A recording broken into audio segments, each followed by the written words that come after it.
તે છે ભગવાન વાસુદેવ. સર્વોત્કૃષ્ટ જ્ઞાન પૂર્વિકા પ્રીતિ. ભગવાન માટે ભક્તિ કેવી છે? પ્રીતિ. તો કયા પ્રકારની પ્રીતિ? સર્વોત્કૃષ્ટ જ્ઞાન પૂર્વિકા પ્રીતિ.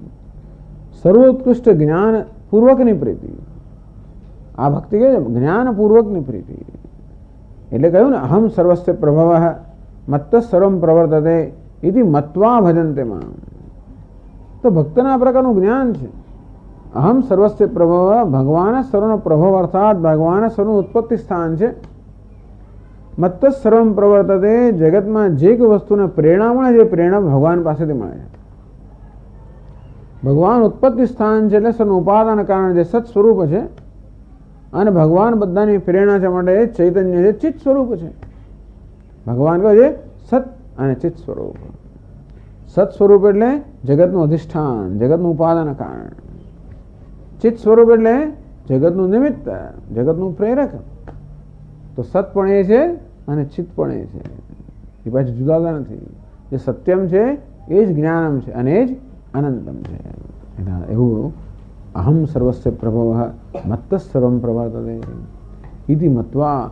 આ પ્રકારનું જ્ઞાન રાખી, આ પ્રકારનું જ્ઞાન હોય ને, આ પ્રકારના જ્ઞાન પૂર્વક બુધા ભાવ સમન્વિતા મામ ભજન્તે. તે બુદ્ધિમાન લોકો છે એવા ભાવ સમન્વિતા. એટલે ટૂંકમાં બુદ્ધિમાં આ પ્રકારની સમજ છે અને હૃદયમાં ભાવના છે. નરી સમજો અને ભાવના ન હોય એ સમજ ઉપયોગી નથી. નરી ભાવના હોય અને સમજ ના હોય તો ભાવના પણ ઘણી વાર મુશ્કેલી કરનારી હોય છે. સમજ પણ હોય અને ભાવના પણ હોય.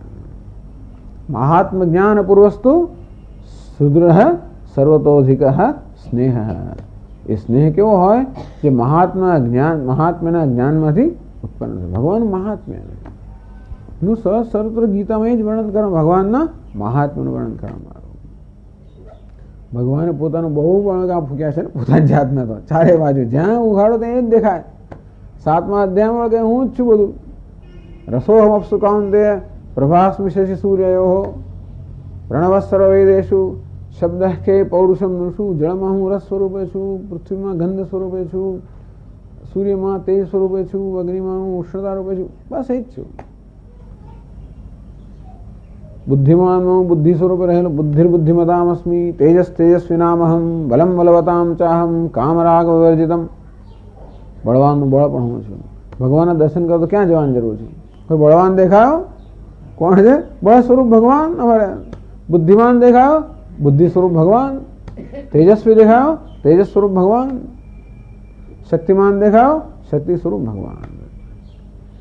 યદ્યદ વિભૂતિમત સત્વમ શ્રીમદુર્જિતમેવ. જ્યારે મનમાં નિરાશ તો ભગવાનનું ચિંતન કરવા માટે બધું એક એક અનુભવ પૂરતો છે. એટલે આપણને ચિંતન માટે જે આલંબનની જરૂર પડે આલંબન લઈ શકીએ. આપણને કદાચ કોઈ છબી જોઈએ કે કોઈ બીજું કંઈ તો એ વાંધો નથી. પણ ભગવાનનું ચિંતન કરવા માટે ભગવાને પોતાનું બહુ સુંદર નિરૂપણ કરેલું જ છે. અને આ રીતે એટલે કહ્યું ને, જ્ઞાન યોગે એને ચાપ્યને યજંતો મામ ઉપાસતે. કેટલાક મારા ભક્તો એવા છે જે જ્ઞાન યોગથી મારી ઉપાસના કરે છે. પછી અહમ કરતું હું અહમ યજ્ઞ તું, હું સર્વત્ર, હું જે સર્વનો આત્મા છું એવા મારા દર્શન કરે છે. એટલે ભગવાનની વિભૂતિના દર્શન કરવા, તો ભગવાન સર્વનો આત્મા છે એ સત્યના દર્શન કરવા, અથવા આપણી બુદ્ધિને એ પ્રકારના દર્શનમાં જોડેલી રાખીએ અને એમાંથી જે ભાવના ઉત્પન્ન થાય એ રીતે ભગવાનની સેવા કરીએ. એવમ નિશ્ચિતા અવ્યભિચારિણી બુદ્ધિ. આ પ્રકારે બુદ્ધિમાં આ પ્રકારનો એક નિશ્ચય છે કે ન અન્ય ભગવત વાસુદેવાત પરઃ અસ્તિ. ભગવાન વાસુદેવથી અન્ય કોઈ છે જ નહીં, અને એ જ મારી ગતિ છે, એ જ મારું ધ્યેય છે, એ જ મારો આશ્રય છે. એ પ્રકારની નિશ્ચય એને અનન્ય યોગ કહેવામાં આવ્યો. એવમ નિશ્ચિતા અવ્યભિચારિણી બુદ્ધિ. આ પ્રકારની બુદ્ધિ, આ પ્રકારનું જ્ઞાન એને અનન્ય યોગ કહેવામાં આવ્યો. તેના વડે ભજન કરવાનું. ભજન કરવું તે પણ એની પાછળ આ પ્રકારની સમજ સાથે ભજન કરવાનું. એટલે બે શબ્દો, અનન્ય યોગ અને ભક્તિ. અનન્ય યોગથી જ્ઞાન કહેવામાં આવ્યું કે ઈશ્વરનું સ્વરૂપ કેવું છે એના માટેનો દ્રઢ નિશ્ચય. અને ઈશ્વર આપણા જીવનમાં શું સ્થાન છે એનો પણ નિશ્ચય. ઈશ્વરનું શું સ્થાન છે મારા જીવનમાં? મારું ધ્યેય એ જ છે. ધ્યેય છે એટલે પણ સાધન પણ એ જ છે. આ છેવટે હું કોણ? એની કૃપા સિવાય બીજું કંઈ છે જ નહીં મારા જીવનમાં. ટૂંકમાં જે કંઈ પ્રાપ્ત કરવાનું છે એની કૃપાથી જ પ્રાપ્ત કરવાનું છે. એ રીતે એની શરણાગતિ. આપણે જ્યારે જ્યારે એ સમજમાં આવે કે જે કંઈ અત્યાર સુધી પ્રાપ્ત કર્યું કે જે કંઈ પ્રાપ્ત કરવાની શક્તિ છે બધું એને કારણે જ છે. આમ જીવનમાં સતત એની કૃપાના દર્શન કરવા, અનુભવ તો કરીએ છીએ પણ દર્શન મહત્વની વસ્તુ છે. કૃપાનો અનુભવ તો થઈ જ રહ્યો છે આપણને, પણ જે અનુભવ થાય છે એની કૃપા જે સમજ મોટી વસ્તુ છે. ઘણીવાર બધું બહુ મળતું હોય પણ આપણી પાસે એની કદર ના હોય તો એની અસર નથી થતી. તેમાં આપણી પાસે અત્યારે જ અનુભવ થઈ રહ્યા છે બધા ભગવાનની કૃપા છે એમ કરીને ભગવાનની કૃપાના દર્શન કરવા, એ પણ ભક્તિ છે. તો ભગવાનની કૃપાના દર્શન કરવાનો પ્રયત્ન ત્યારે થાય જ્યારે મનમાં નિશ્ચય છે કે જે કાંઈ છે ભગવાનની કૃપા જ છે. અવિરતનો અનન્ય યોગ હે, આ પ્રકારનો એક દ્રઢ નિશ્ચય જે બદલાતો ના હોય. તેને ભજનમ, એનાથી ભગવાનનું ભજન કરવું એટલે કે ભગવાનનું સેવન કરવું, ભગવાનની સેવા કરવી.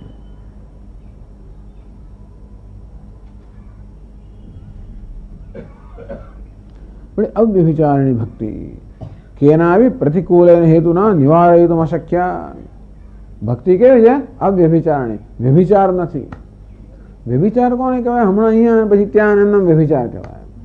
હમણાં ભગવાનનો ભક્ત બનો, પછી પત્નીનો ભક્ત બનો, પછી પુત્રનો ભક્ત બનો, પછી પાછો સેવા સત્તાનો ભક્ત બનો, પછી પેલાનો ભક્ત બનો, એમ કરી કરીને ભક્તના મારા પેલા શું કહેવાય ઈષ્ટ દેવતા બદલાય જ કરતા હોય એને વ્યભિચારી ભક્તિ કહેવાય. સવારના પરમાં 6:30 વાગે ભગવાનનો ભક્ત, 7:30 વાગે ચાનો ભક્ત, 9 વાગે પછી ધનનો ભક્ત, 12 વાગે પછી ભોજનનો ભક્ત, એમ કરી કરીને હું તો એટલે મારી ભક્તિનું કેન્દ્ર બદલાય જ કરતો. તે ભક્તિ કેવી છે?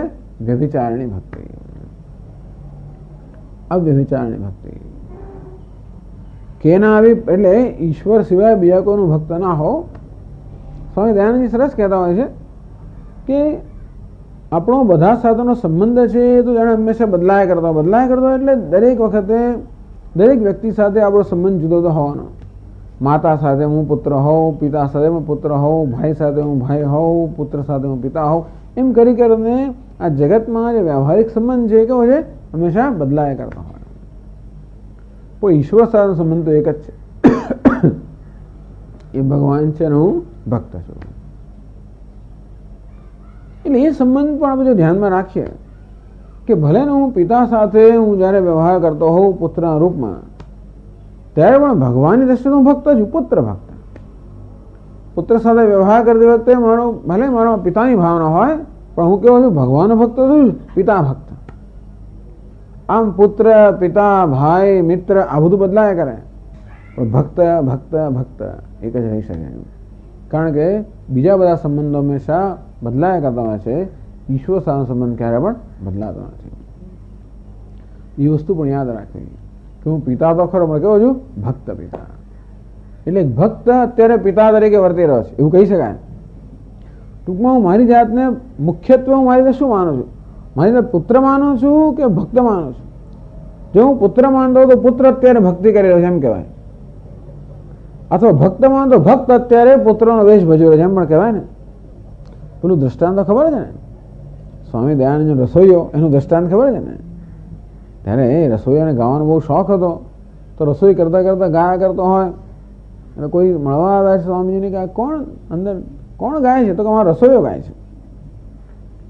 પછી તો સ્વામીજીને મોકલ્યો સંગીતના શિક્ષક પાસે અને પછી તો બહુ સરસ ગાયક મોટો થઈ ગયો અને પછી તો કાર્યક્રમો આપવા માંડે, મોટો માણસ થઈ ગયો. હવે કે રસોઈ ના કરે. એક દોરા સ્વામીજીને મળવા આવ્યો છે ને સ્વામીને કે મહારાજ આપને ફલાણી વસ્તુ બહુ ચાલો હું બનાવવા હું તમને હું કરી આપું. અંદર રસોઈ કરવા માંડી અને ગાતો જાય પાછું. કોઈ આવ્યું વળી પાછું કે કોણ અંદર રસોઈ કરે? પેલો ફલાણો વાદક છે ને ગાયક છે એ રસોઈ કરે છે. તો પહેલા રસોઈયો ગાતો હતો, હવે ગાયક રસોઈ કરે છે. આમ બહુ ફેર મોટો પડી ગયો કે હું પિતા છું એ ભક્ત છું, અથવા ભક્ત છું એ પિતા છે. ટૂંકમાં પિતા હું મુખ્ય રહું અને ભગવાનની ભક્તિ કરું છું, કે હું ભક્ત મુખ્ય છું અને પછી પિતાનો વેશ ભજું છું. એટલે ભક્ત એ વેશ છે કે પિતા એ વેશ છે? જો પિતા પુત્ર વગેરે વેશ બની જાય, ભક્તા બધા વેશ ધારણ કરે છે, તો બરાબર છે, તો આપણે ભગવાનના ભક્ત બનીએ. નહીતર જ્યારે હું પુત્ર હોઉં ત્યારે પિતાનો ભક્ત હોઉં, ત્યારે ભગવાન બાજુમાં રહી જાય.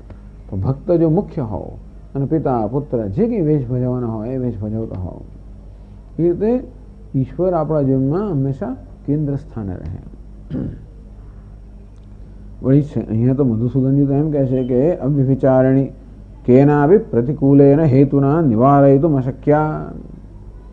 અવ્યભિચારણી ગમે તો પ્રતિકૂળ હેતુ આવે તો પણ જેમાં જે ડગે નહીં. ભક્તિ જો શરતી ભક્તિ હોય તો ડગી જાય. હું ભગવાન ભક્ત હોઉં જ્યાં સુધી ભગવાન અનુગ્રહ પ્રાપ્ત થયા કરતો હોય ત્યાં સુધી ભક્ત હોઉં. ટૂંકમાં ભગવાન જ્યાં સુધી મારી શરત પૂરી કરે ત્યાં સુધી ભક્ત હોઉં તો ડગી જોજો મારી શરત પૂરી ના કરતા. એટલે અવ્યભિચારણી ભક્તિ શું? બિન શરતી ભક્તિ. ભગવાનને બધી છૂટ આપી, જે કરવું હોય તું કર. અનુકૂળ પ્રતિકૂળ સારું ખરાબ જે કરવું હોય કર. આ બહુ મોટો પ્રેમ છે ને. આપણો પ્રેમ તો શરતી જ હોય હંમેશા. આપણને જ્યાં સુધી અનુકૂળ હોય વ્યક્તિ ત્યાં સુધી આપણે પ્રેમનું પાત્ર બને. અનુકૂળ ના હોય તો ધીમે ધીમે પ્રેમ ઓસરી જ જાય આપણો. તેમ ભગવાન માટે પ્રેમ ઓસરી જતો હોય છે ભગવાન જો આપણને અનુકૂળ ન રહે તો. આ તો અવ્યભિચારણી ભક્તિ. ભગવાનને જે કરવું એ કરે. ભગવાનને છૂટ છે, ભગવાનને સ્વતંત્રતા છે. એનું નામ સાચો પ્રેમ જ્યાં સ્વતંત્રતા છે. ટૂંકમાં હું જેને પ્રેમ કરું છું એને બાંધી ના રાખવું કે એને અમુક રીતે વર્તે ને અમુક જ કરે તો જ મારા પ્રેમનું પાત્ર બને, તું તારે રસ્તે, એવું નહીં. એને જે કરવું એ કરવાની છૂટ છે. આમ ભગવાનને બધી છૂટ આપવામાં આવે. ભગવાન તારે જે કરવું એ કરે. પહાડ પરથી ફેંક કે પછી ડુબાડી દે, પેલું પ્રહલાદ એમ કે ને જે કરવું એ કરે. હજી એટલા મોટા આપણે ભક્ત થયા નથી, પણ આ તો અવ્યભિચારણી ભક્તિ કોને કહેવાય? આવું થયા છતાંય જેની વ્યક્તિમાં અવ્યભિચાર કેટલી બધી એનામાં તો શ્રદ્ધા ને કેટલું બધું હશે. પ્રહલાદની અંદર કેટલી બધી મહાન શ્રદ્ધા, ગમે તે કરે. કુમારેલ ભટ્ટ બધા ભગવાન આપણા ભક્તો છે, વેદના ભક્ત. ચાલો ભગવાન વેદ એમને માટે ભગવાન. તો એ તો વેદને એટલા વરેલા, વૈદિક સંસ્કૃતિને અને આપણા વૈદિક ધર્મને એટલા વરેલા કે ધર્મ પ્રચાર કરો. અને બૌદ્ધ બધા છે એ લોકોને હિન્દુસ્તાની પાર કરી દો, કારણ કે એ લોકો વેદનો તિરસ્કાર કરનાર છે. હવે નાસ્તિક લોકો છે એ ના જોઈએ એમ કરીને એ લોકોને ગેરમાર્ગે દોરી જાય છે. માટે કેવી રીતે એમને આ દેશની સીમાથી બહાર કેમ કરી દઉં? શંકરાચાર્ય આવે પહેલા હમણાં બહુ મોટું કામ કુમારેલ ભટ્ટ મીમાંસક. પેલા તો એટલા બુદ્ધિશાળી લોકો બધા બૌદ્ધ લોકો કે એમની સામે શાસ્ત્રાર્થમાં ટકવું બહુ મુશ્કેલ હતું. એટલે કે જે આપણે એમનું જ જાણી લઈએ બરાબર એમની જ પાસેથી. અંતેથી એ તો કોઈક મઠમાં ગયા, બૌદ્ધ મઠમાં ગયા અને પોતે જાણે બૌદ્ધ જિજ્ઞાસુ એમ ગયા અને બધું શાસ્ત્ર ભણ્યા ત્યાં આગળ. બહુ મુશ્કેલી ભણે કે ત્યાં તો રોજ જે વેદની નિંદા કરવામાં આવે. આમ વેદની નિંદા એટલે બિચારા આંખમાં આંસુ આવે. બીજા આજુબાજુ લોકો જોયે કે આ કંઈક વિચિત્ર માણસ લાગે છે ખરો. વેદની નિંદા પેલા કરે એટલે આમ બોલાય તો નહીં કશું, કારણ કે શિષ્ય થઈને આવે છે ને અત્યારે, પણ આંખમાં આંસુ આવી જાય. છેવટે બધા લોકો લાગે આ તો કોઈ ભળતો માણસ છે, આપણો માણસ નથી. ફરિયાદ કરી કે આ તો કોઈ વૈદિક ધર્મવાળો અહીંયા આવી ગયો છે અને ખાલી ડોળ કરે છે આપણા શાસ્ત્રો ભણવાનો. એને સજા કરો, એને મારી નાખો. એટલે એને પહાડ પરથી મારી નાખવાની સજા છે, પહાડ પરથી ફેંકવાને. એ લોકો પહાડ પરથી ફેંકે એટલે તરત એને તો કહ્યું મનમાં કે જો મને વેદમાં શ્રદ્ધા હોય તો મને કાંઈ ના થવું જોઈએ. એને કંઈ ના થયું, પણ જો મને શ્રદ્ધા હોય, એક જો વાપરું ને એટલે કહે છે કે એક આંખ જતી રહી, જરાક સંશય જો. એટલે આટલા મોટા મોટા ભક્તોમાં કેટલી બધી શ્રદ્ધા, અવ્યભિચારણી ભક્તિ. તો એટલે આ બધી પરાકા આપણી આ પ્રકારની આપણે બતાવે છે કે કઈ દિશામાં આપણે ઉન્નતિ કરવાની છે અને કઈ હદ સુધી ઉન્નતિ કરવાની છે. ભગવાન એમને નથી મળતો. આ બધા મૂલ્યો છે, આ બધા પ્રયત્નથી પ્રાપ્ત કરવાની વસ્તુ છે. પ્રીતિર્ન યાવન મયી વાસુદેવે ન મુચ્યતે દેહ યુગે તાવદેતી. જ્યાં સુધી મારામાં વાસુદેવમાં પ્રીતિ ના હોય ત્યાં સુધી માણસ દેહાત્મ બુદ્ધિમાં નથી કે દેહની ભક્તિમાંથી મુક્ત થતો નથી. એટલે ટૂંકમાં ભક્તિ તો આપણે છે, પણ ભક્તિ આપણે અનેક જગ્યાએ વિખરાઈ ગઈ છે. બધી સંકેલને એક વાસુદેવમાં પરમાત્મામાં કેન્દ્રિત થાય. આ પ્રકારની અનન્ય યોગથી અવ્યભિચારની ભક્તિ ભગવાનની એ પણ એક મોટું મૂલ્ય છે, જ્ઞાન માટેનું મૂલ્ય છે. જ્ઞાનપૂર્વકની ભગવાનની ભક્તિ.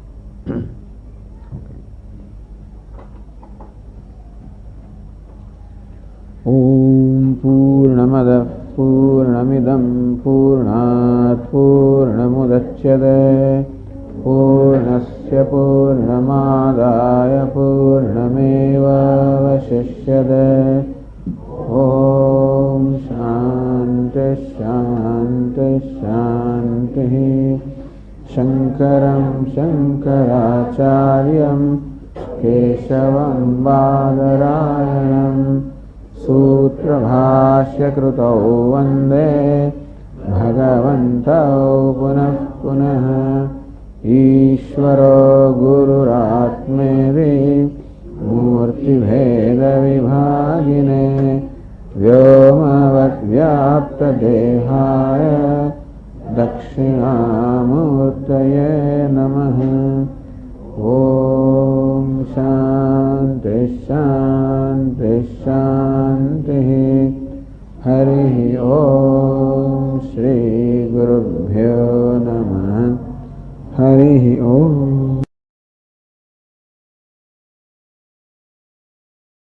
ओम नारायणः परो व्यक्तात्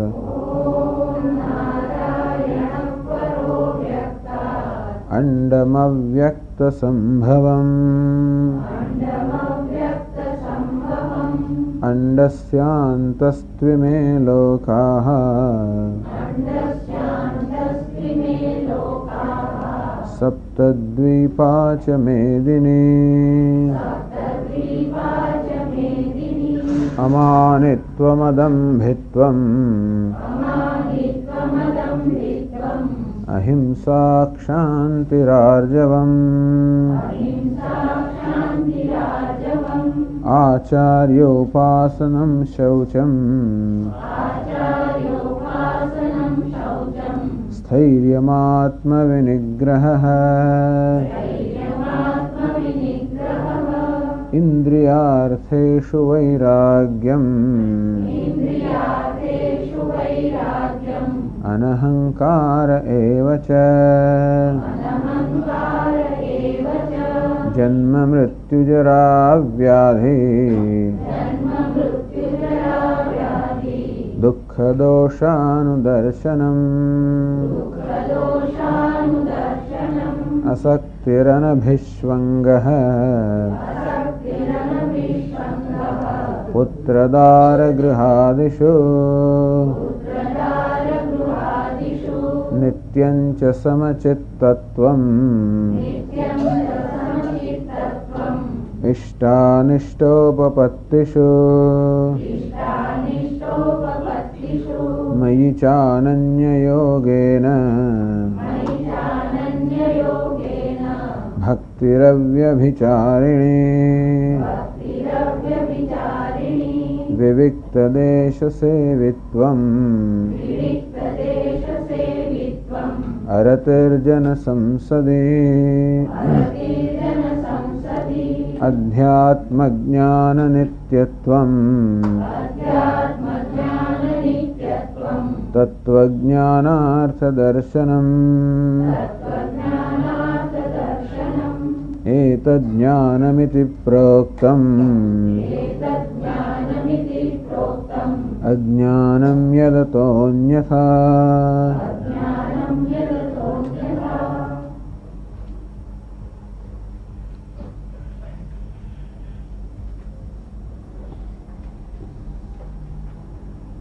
मयि चानन्य योगेन भक्ति अव्यभिचारिणी. छेल्ली चर्चा करवामां आवी. मयि च ईश्वरे अनन्य योगेन अपृथक समाधिना अव्यभिचारिणी भक्ति. भगवान कहे कि मारामां अनन्य योग थी अव्यभिचारिणी भक्ति.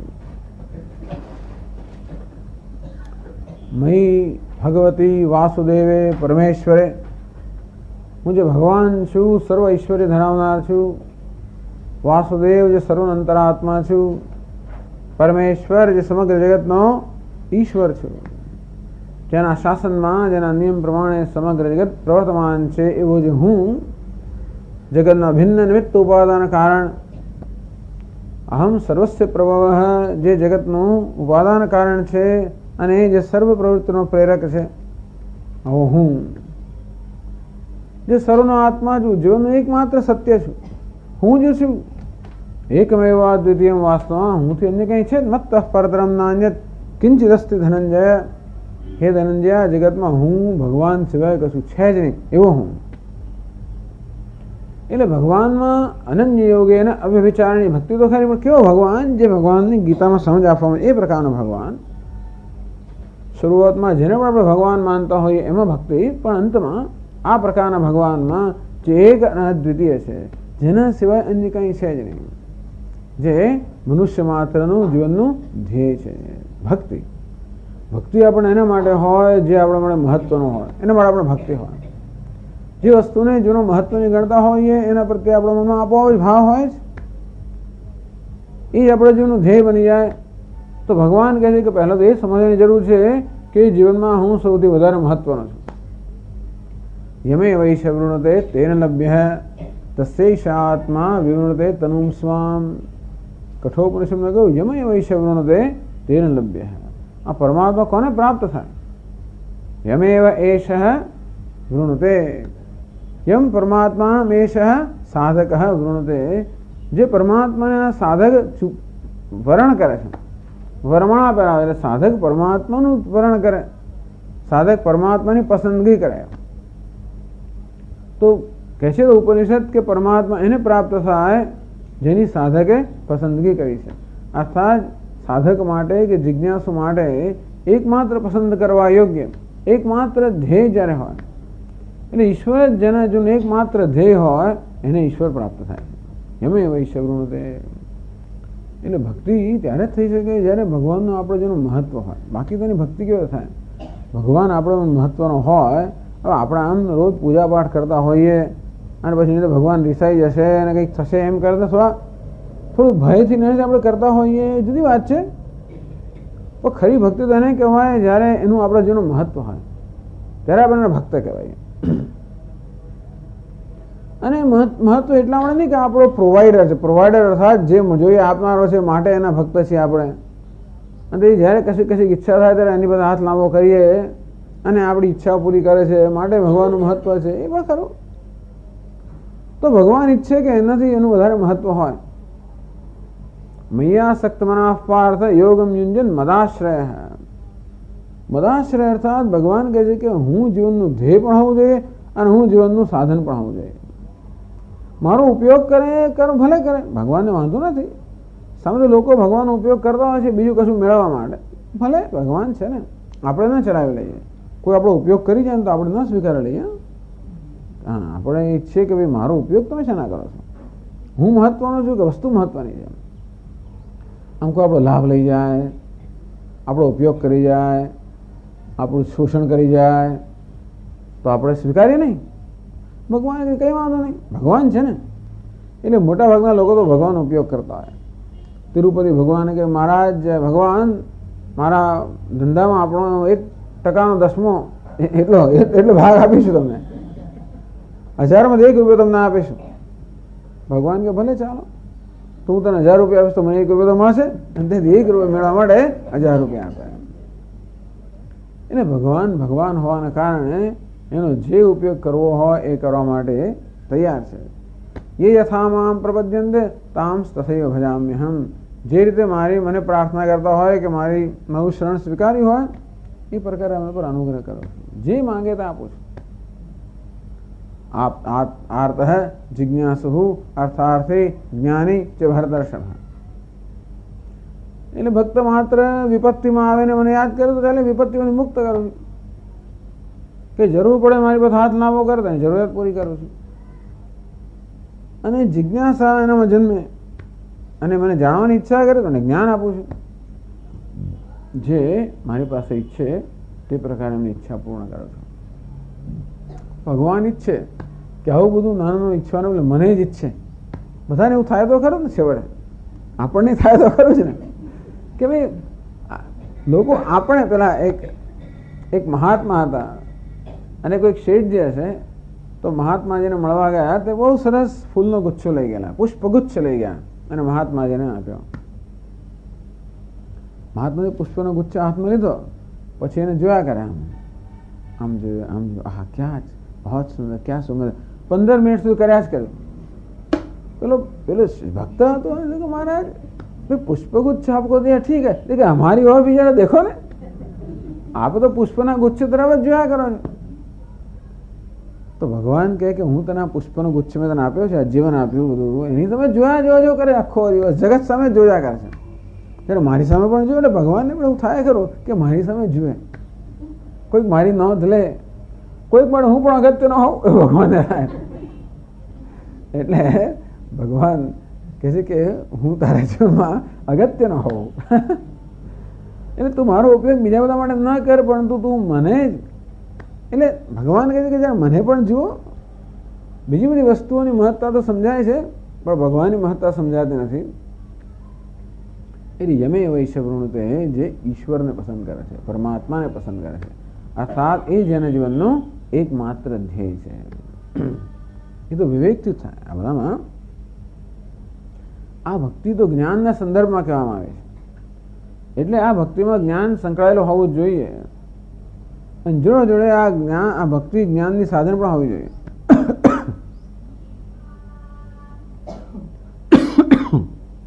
એટલે પરમાત્માની જે પસંદગી થાય પણ વિવેકપૂર્વક થાય. વિવેકથી કે હું જીવનમાં જે ઈચ્છી રહ્યો છું એ ખરેખર ઈશ્વર જ છે.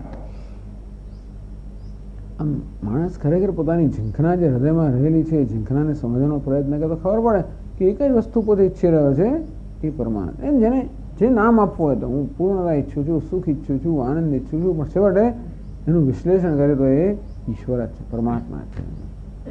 આમ વિવેકથી જ્યારે પણ ખબર પડે કે હું જે ઈચ્છું છું એ પરમાત્મા છે, એ ઈશ્વર છે, તો પછી એ આપણા માટે મહત્વનું, ત્યાં સુધી મહત્વનું ના બને. જે વસ્તુ આપણા સુખનું સલામતીનું સાધન આપણે મહત્વની હોય, ઈશ્વર જ એવું સાધન છે એવું જ્યારે જ્ઞાન થાય ત્યારે એ મહત્વનું બને.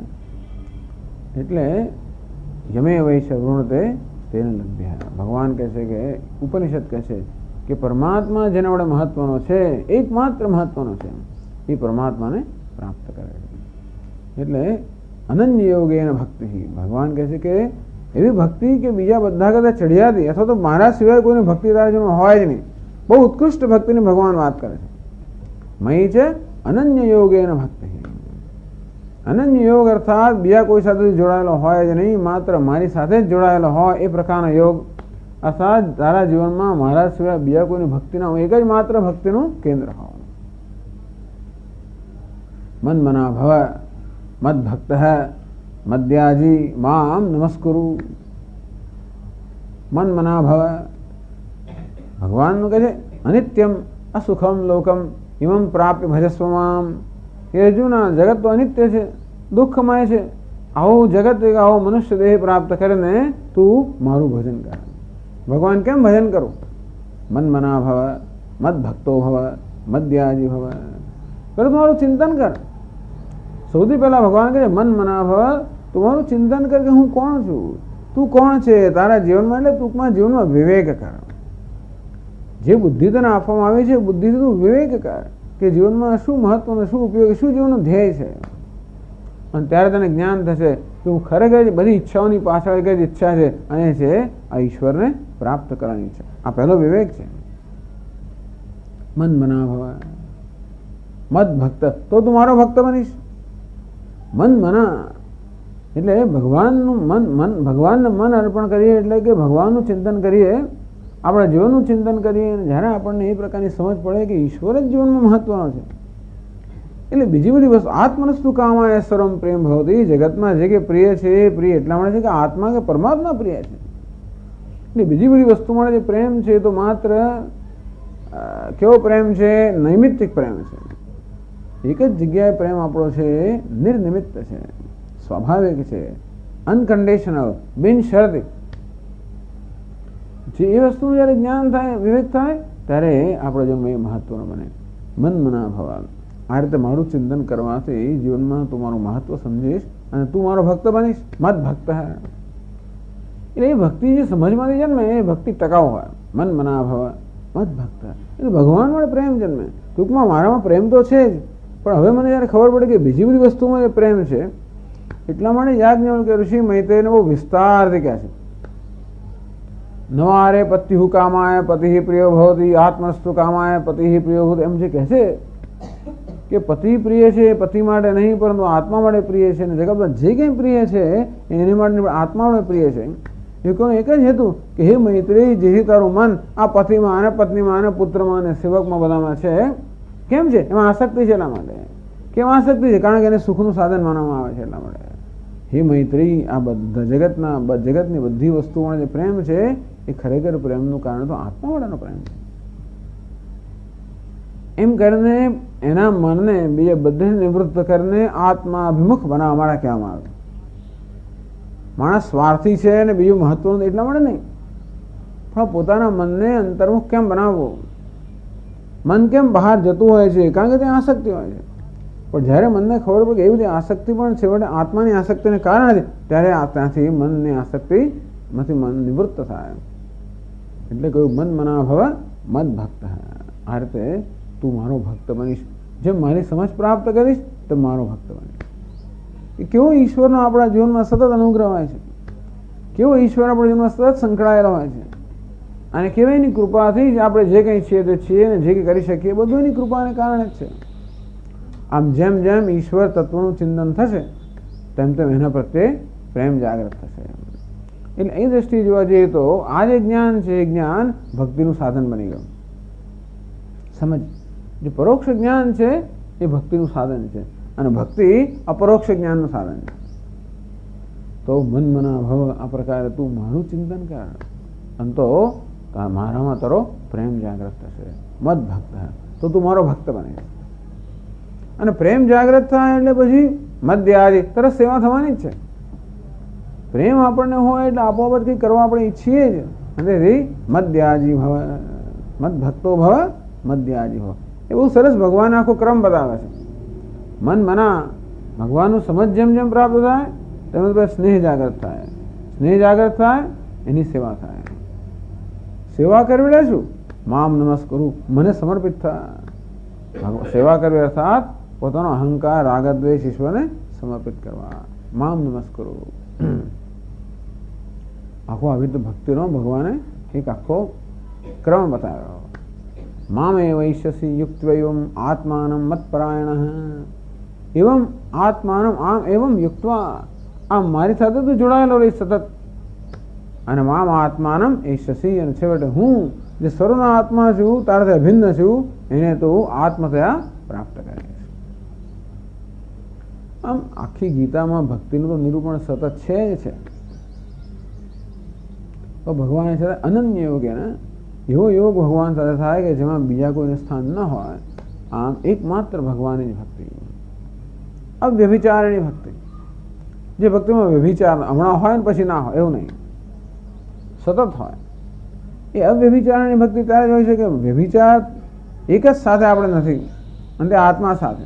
હું ક્યારેય પણ આત્માથી જુદો પડી ના શકું. એટલે ભગવાનની ભક્તિ પણ આત્મ સ્વરૂપે થાય તો અમે ક્યારેય વ્યભિચાર, એટલે ટૂંકમાં ભગવાનને આત્મ સ્વરૂપે જાણીએ તો ક્યારેય પણ એનાથી છૂટા પડવાનું થાય જ નહીં. ભગવાનને મારાથી ભિન્ન જાણતો હોવ તો બને કે જ્યારે જ્યારે ભગવાનના દર્શન કે અનુભવ થાય ત્યારે ભગવાન સાથે હોવ, પણ અનુભવ ન થાય તો પછી ભગવાન સાથે ન હોવ. પણ ભગવાન આત્મ સ્વરૂપે જાણે હોય તો ક્યારેય પણ એનાથી વિખૂટા પડવાનો પ્રશ્ન ઉપસ્થિત થાય જ નહીં. અવ્યભિચારની ભક્તિ, જેવું કોઈ વ્યભિચાર નથી, કંઈક બીજાનું પ્રેમ કરતો એવું નહીં, વ્યભિચાર વગરની ભક્તિ. આમ આ પ્રકારે મય છે અનન્ય યોગેન અવ્યભિચારણી ભક્તિ. આ ભક્તિને પણ ભગવાને જ્ઞાનનું સાધન કરવું. આ પ્રકારની ભક્તિથી જ્ઞાન પ્રાપ્ત થાય. ભક્તિ આપણને ભગવાન સાથે જોડી આપે, તાદાત્મ્ય.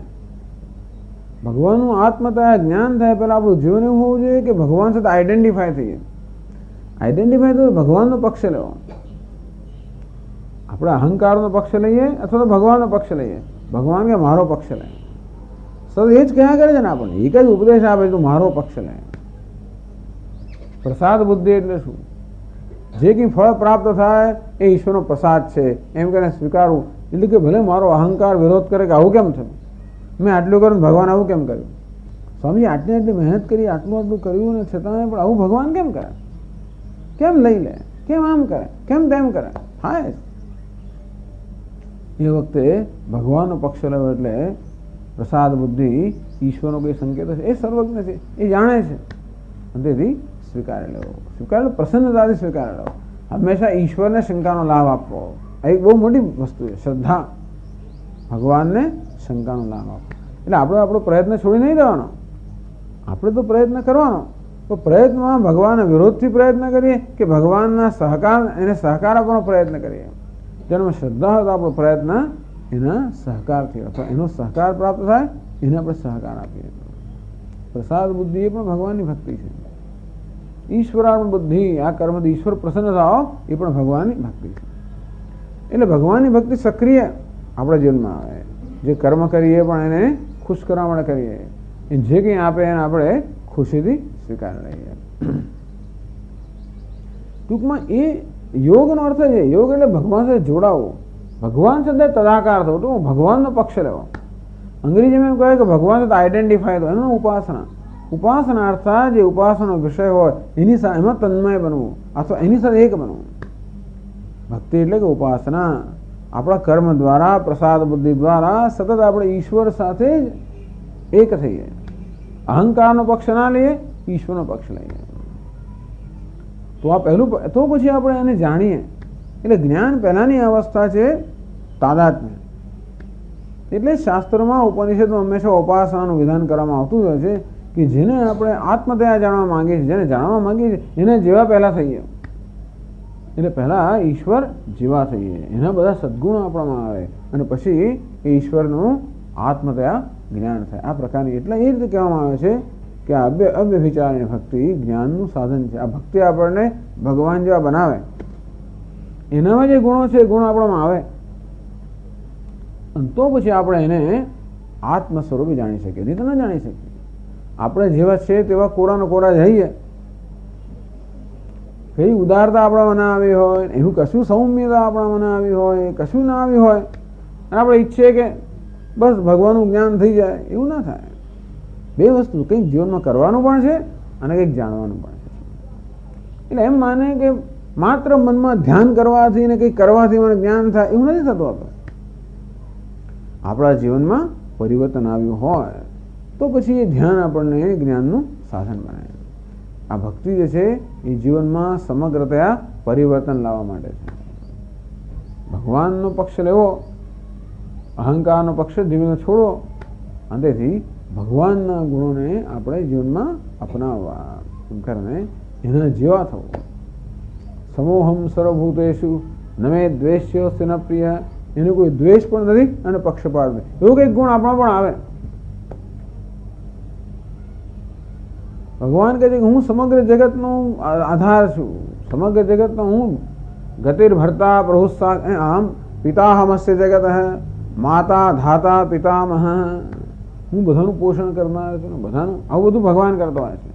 આપણા પણ આવા કંઈક કંઈક ગુણો આવે, બધા ભગવાન જેવા ગુણો આવે તો પછી ભગવાનનું જ્ઞાન પ્રાપ્ત કરવા આપણે યોગ્યતા પ્રાપ્ત કરીએ. તેથી ભક્તિ આપણને અદ્વૈતના જ્ઞાન માટેની યોગ્યતા પ્રદાન કરે છે. એટલા માટે ભક્તિને જ્ઞાનના સાધનમાં ભક્તિનો સમાવેશ થયો. ચલો 10મો શ્લોક વાંચીએ આપણે. મયી ચાનન્ય યોગેન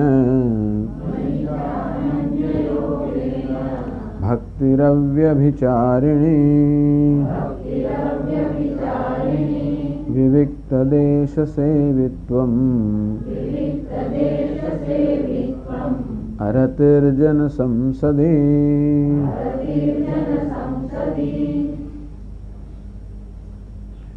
વિવિક્ત દેશ સેવિત્વમ અરતિ જન સંસદી. બીજી પંક્તિમાં ભગવાન કહે છે વિવિક્ત દેશ સેવિત્વમ.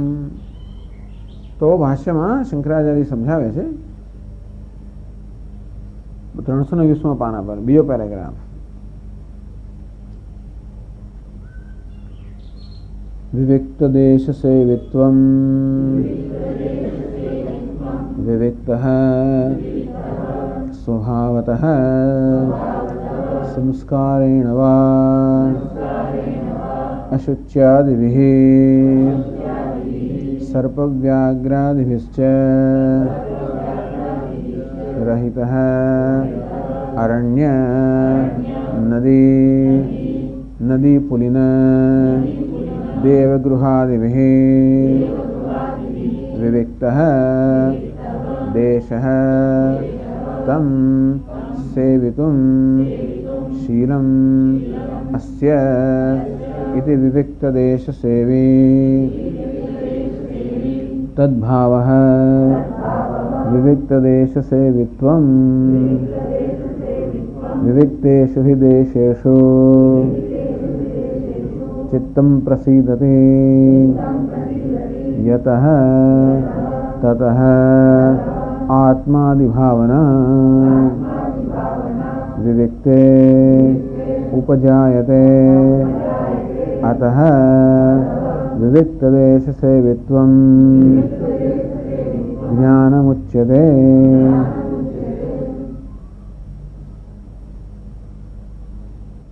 विविक्त એટલે શુદ્ધ કે પવિત્ર. વિવિક્ત દેશ સેવિત્વમ, વિવિક્ત એટલે શુદ્ધ પવિત્ર એકાંત પ્રદેશનું સેવન કરવું એનું નામ છે વિવિક્ત દેશ સેવિત્વમ. વિવિક્ત સ્વભાવતઃ સંસ્કારેણ દેશ પવિત્ર, દેશ સ્થળ જે પવિત્ર છે, શુદ્ધ પણ છે અને શુચિમાં બે વસ્તુ આવી જાય, શુદ્ધ પણ છે અને પવિત્ર પણ છે. સ્વભાવતઃ સંસ્કારેણ સ્વભાવથી જ ઘણા સ્થળો પવિત્ર હોય, જેમ કે ગંગા કિનારો હોય, ઋષિકેશ હોય, આવા બધા સ્થળો જે હોય, તીર્થ સ્થળો બધા હોય એ કેવા છે? સ્વભાવથી પવિત્ર છે. એટલા જ માટે ઘણા બધા પવિત્ર મહાપુરુષો ત્યાં લાંબો સમય નિવાસ કરેલો હોય, ઘણા બધા સાધકોએ ત્યાં ઘણી પોતાની સાધના તપશ્ચર્યા કરી હોય, એ કારણે ત્યાં એક પ્રકારનું એક વાયુમંડળ તૈયાર થયું હોય, જેને કારણે એ દેશ સ્વભાવથી પવિત્ર છે. એટલા જ માટે એવા દેશમાં આપણે પણ જ્યારે જઈએ, એવા સ્થળે જઈએ, ત્યારે આપણું મન એવું છે કે સ્થળનો પ્રભાવ પડતો જ હોય છે, અથવા વાતાવરણનો પ્રભાવ આપણા મન પર પડતો હોય છે. અને એટલા માટે એ ધ્યાનમાં રાખીને કહેવામાં આવ્યું છે કે સાધક માટે ભગવાન કે જે ઈચ્છનીય છે કે હંમેશા એવા વાતાવરણનું સેવન કરે જ્યાં એના મન પર યોગ્ય પ્રભાવ હોય, એ પ્રકારનું વાતાવરણ હોય, એના મનમાં ઈચ્છનીય પ્રભાવ પડે એ પ્રકારનું વાતાવરણ જ્યાં હોય એવા પ્રદેશનું સેવન કરવું. એટલે પવિત્ર અને શુદ્ધ એવું જે સ્થળ હોય, જે એ પ્રકારનું એક વાયુમંડળ હોય, જેથી એટલે મહાત્માઓ કહે ત્યાં ऋषिकेश જઈને ત્યારે કહે मंडलेश्वर जी का, यहाँ ऋषिकेश में आप ओम नमः शिवाय 1 बार बोलेंगे और वहाँ मुंबई में 100 बार बोलेंगे तो उसका प्रभाव समान है. एक જ વાત ઓમ નમઃ શિવાય બોલો, અહીં 100 વાર બોલો. એટલે આમ ગર્વથી વાત કરે, એટલે અહીંયા આવો બધા એમ કહેવાનો ભાવ થઈ છે. પરંતુ એવું છે તો ખરું, આપણું મન જ્યારે શાંત હોય, એમાં એક પ્રકારની એક સારી ભાવના હોય, આપણા હૃદયમાં ભક્તિભાવ જાય, જે કે સારી સદભાવનાઓ છે આપણા હૃદયમાં છે ખરી, પણ સદભાવનાઓનું આવાહન કરવા માટે આપણને કોઈ બહારની મદદની જરૂર છે. એટલા માટે બહારનું વાતાવરણ જે છે એનો પ્રભાવ છે, એ પ્રભાવને કારણે આપણામાં રહેલી સદભાવના જાગૃત થાય.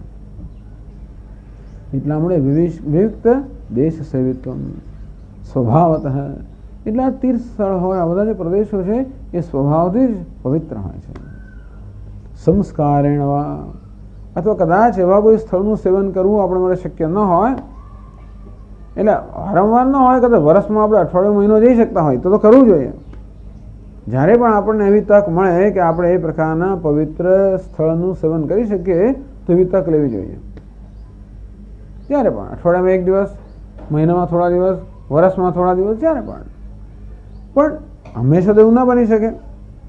જો ન થાય તો સંસ્કારેણ વા, આપણે પોતે જ એક એવું સ્થળ ઉત્પન્ન કરવું જોઈએ જેમાં એક પવિત્રતા અને જેમાં શુદ્ધિ અને પવિત્રતા હોય.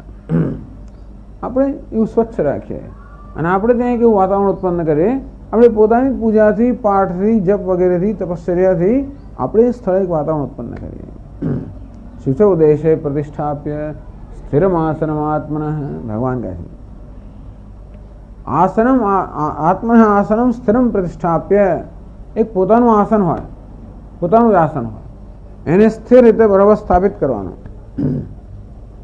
આસન બે થાય. આપણે જે આ અંગ વિન્યાસમાં બેસીએ એને પણ આસન કહેવાય, પદ્માસન વગેરે, અને જેના પર બેસીએ એને પણ આસન કહેવાય. એટલે શુચૌ દેશે પ્રતિષ્ઠાપ્ય સ્થિરમાસનમાત્મન, આત્મ પોતાનું આસન, બીજા કોઈનું આસન નહીં, એ પણ સ્થિર હોવું જોઈએ. શુચૌ દેશ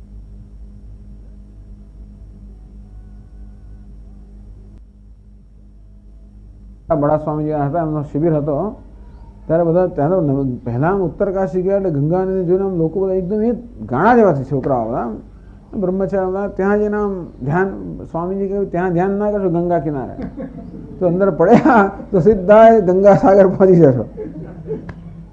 એટલે એવું સ્થાન ના પસંદ કરીએ કે જ્યાં કે અભિજાતનું કંઈ બહુ ઊંચું હોય ને કંઈ અસ્થિર હોય ને પડી જવાય હોય, એવું નહીં. બહુ નીચું પણ હોય, એવું પણ અંધારું ભેજવાળું એવું પણ સ્થળ નહીં. બહુ ઊંચું એટલે 15,000 ફૂટે જાય એવું પણ નહીં, બહુ નીચું ખીણમાં જાય એવું પણ નહીં, વચ્ચેનો આમ 3,000 ફૂટની ઊંચાઈ આ બધા માટે સારી ગણવામાં આવી છે. 3-4,000 ફૂટની ઊંચાઈ એટલે ઉત્તરકાશી લોકો સારું ગણતા. ઉત્તરકાશી 3-3,500 ફૂટની ઊંચાઈ ધરાવનારો છે. બાકી તો રહેનારા તો ગંગોત્રીમાં પણ રહેતા હોય છે 10,000 ફૂટની ઊંચાઈએ. પણ એ પછી એને માટે કંઈક શરીર સંપત્તિ જરા જુદા પ્રકારની જોઈએ, આપણી ના ચાલે. થોડા વખત રહે આપણે, પણ એવું સ્થળ હોય જ્યાં વર્ષ દરમિયાન વાતાવરણ સારું રહેતું હોય,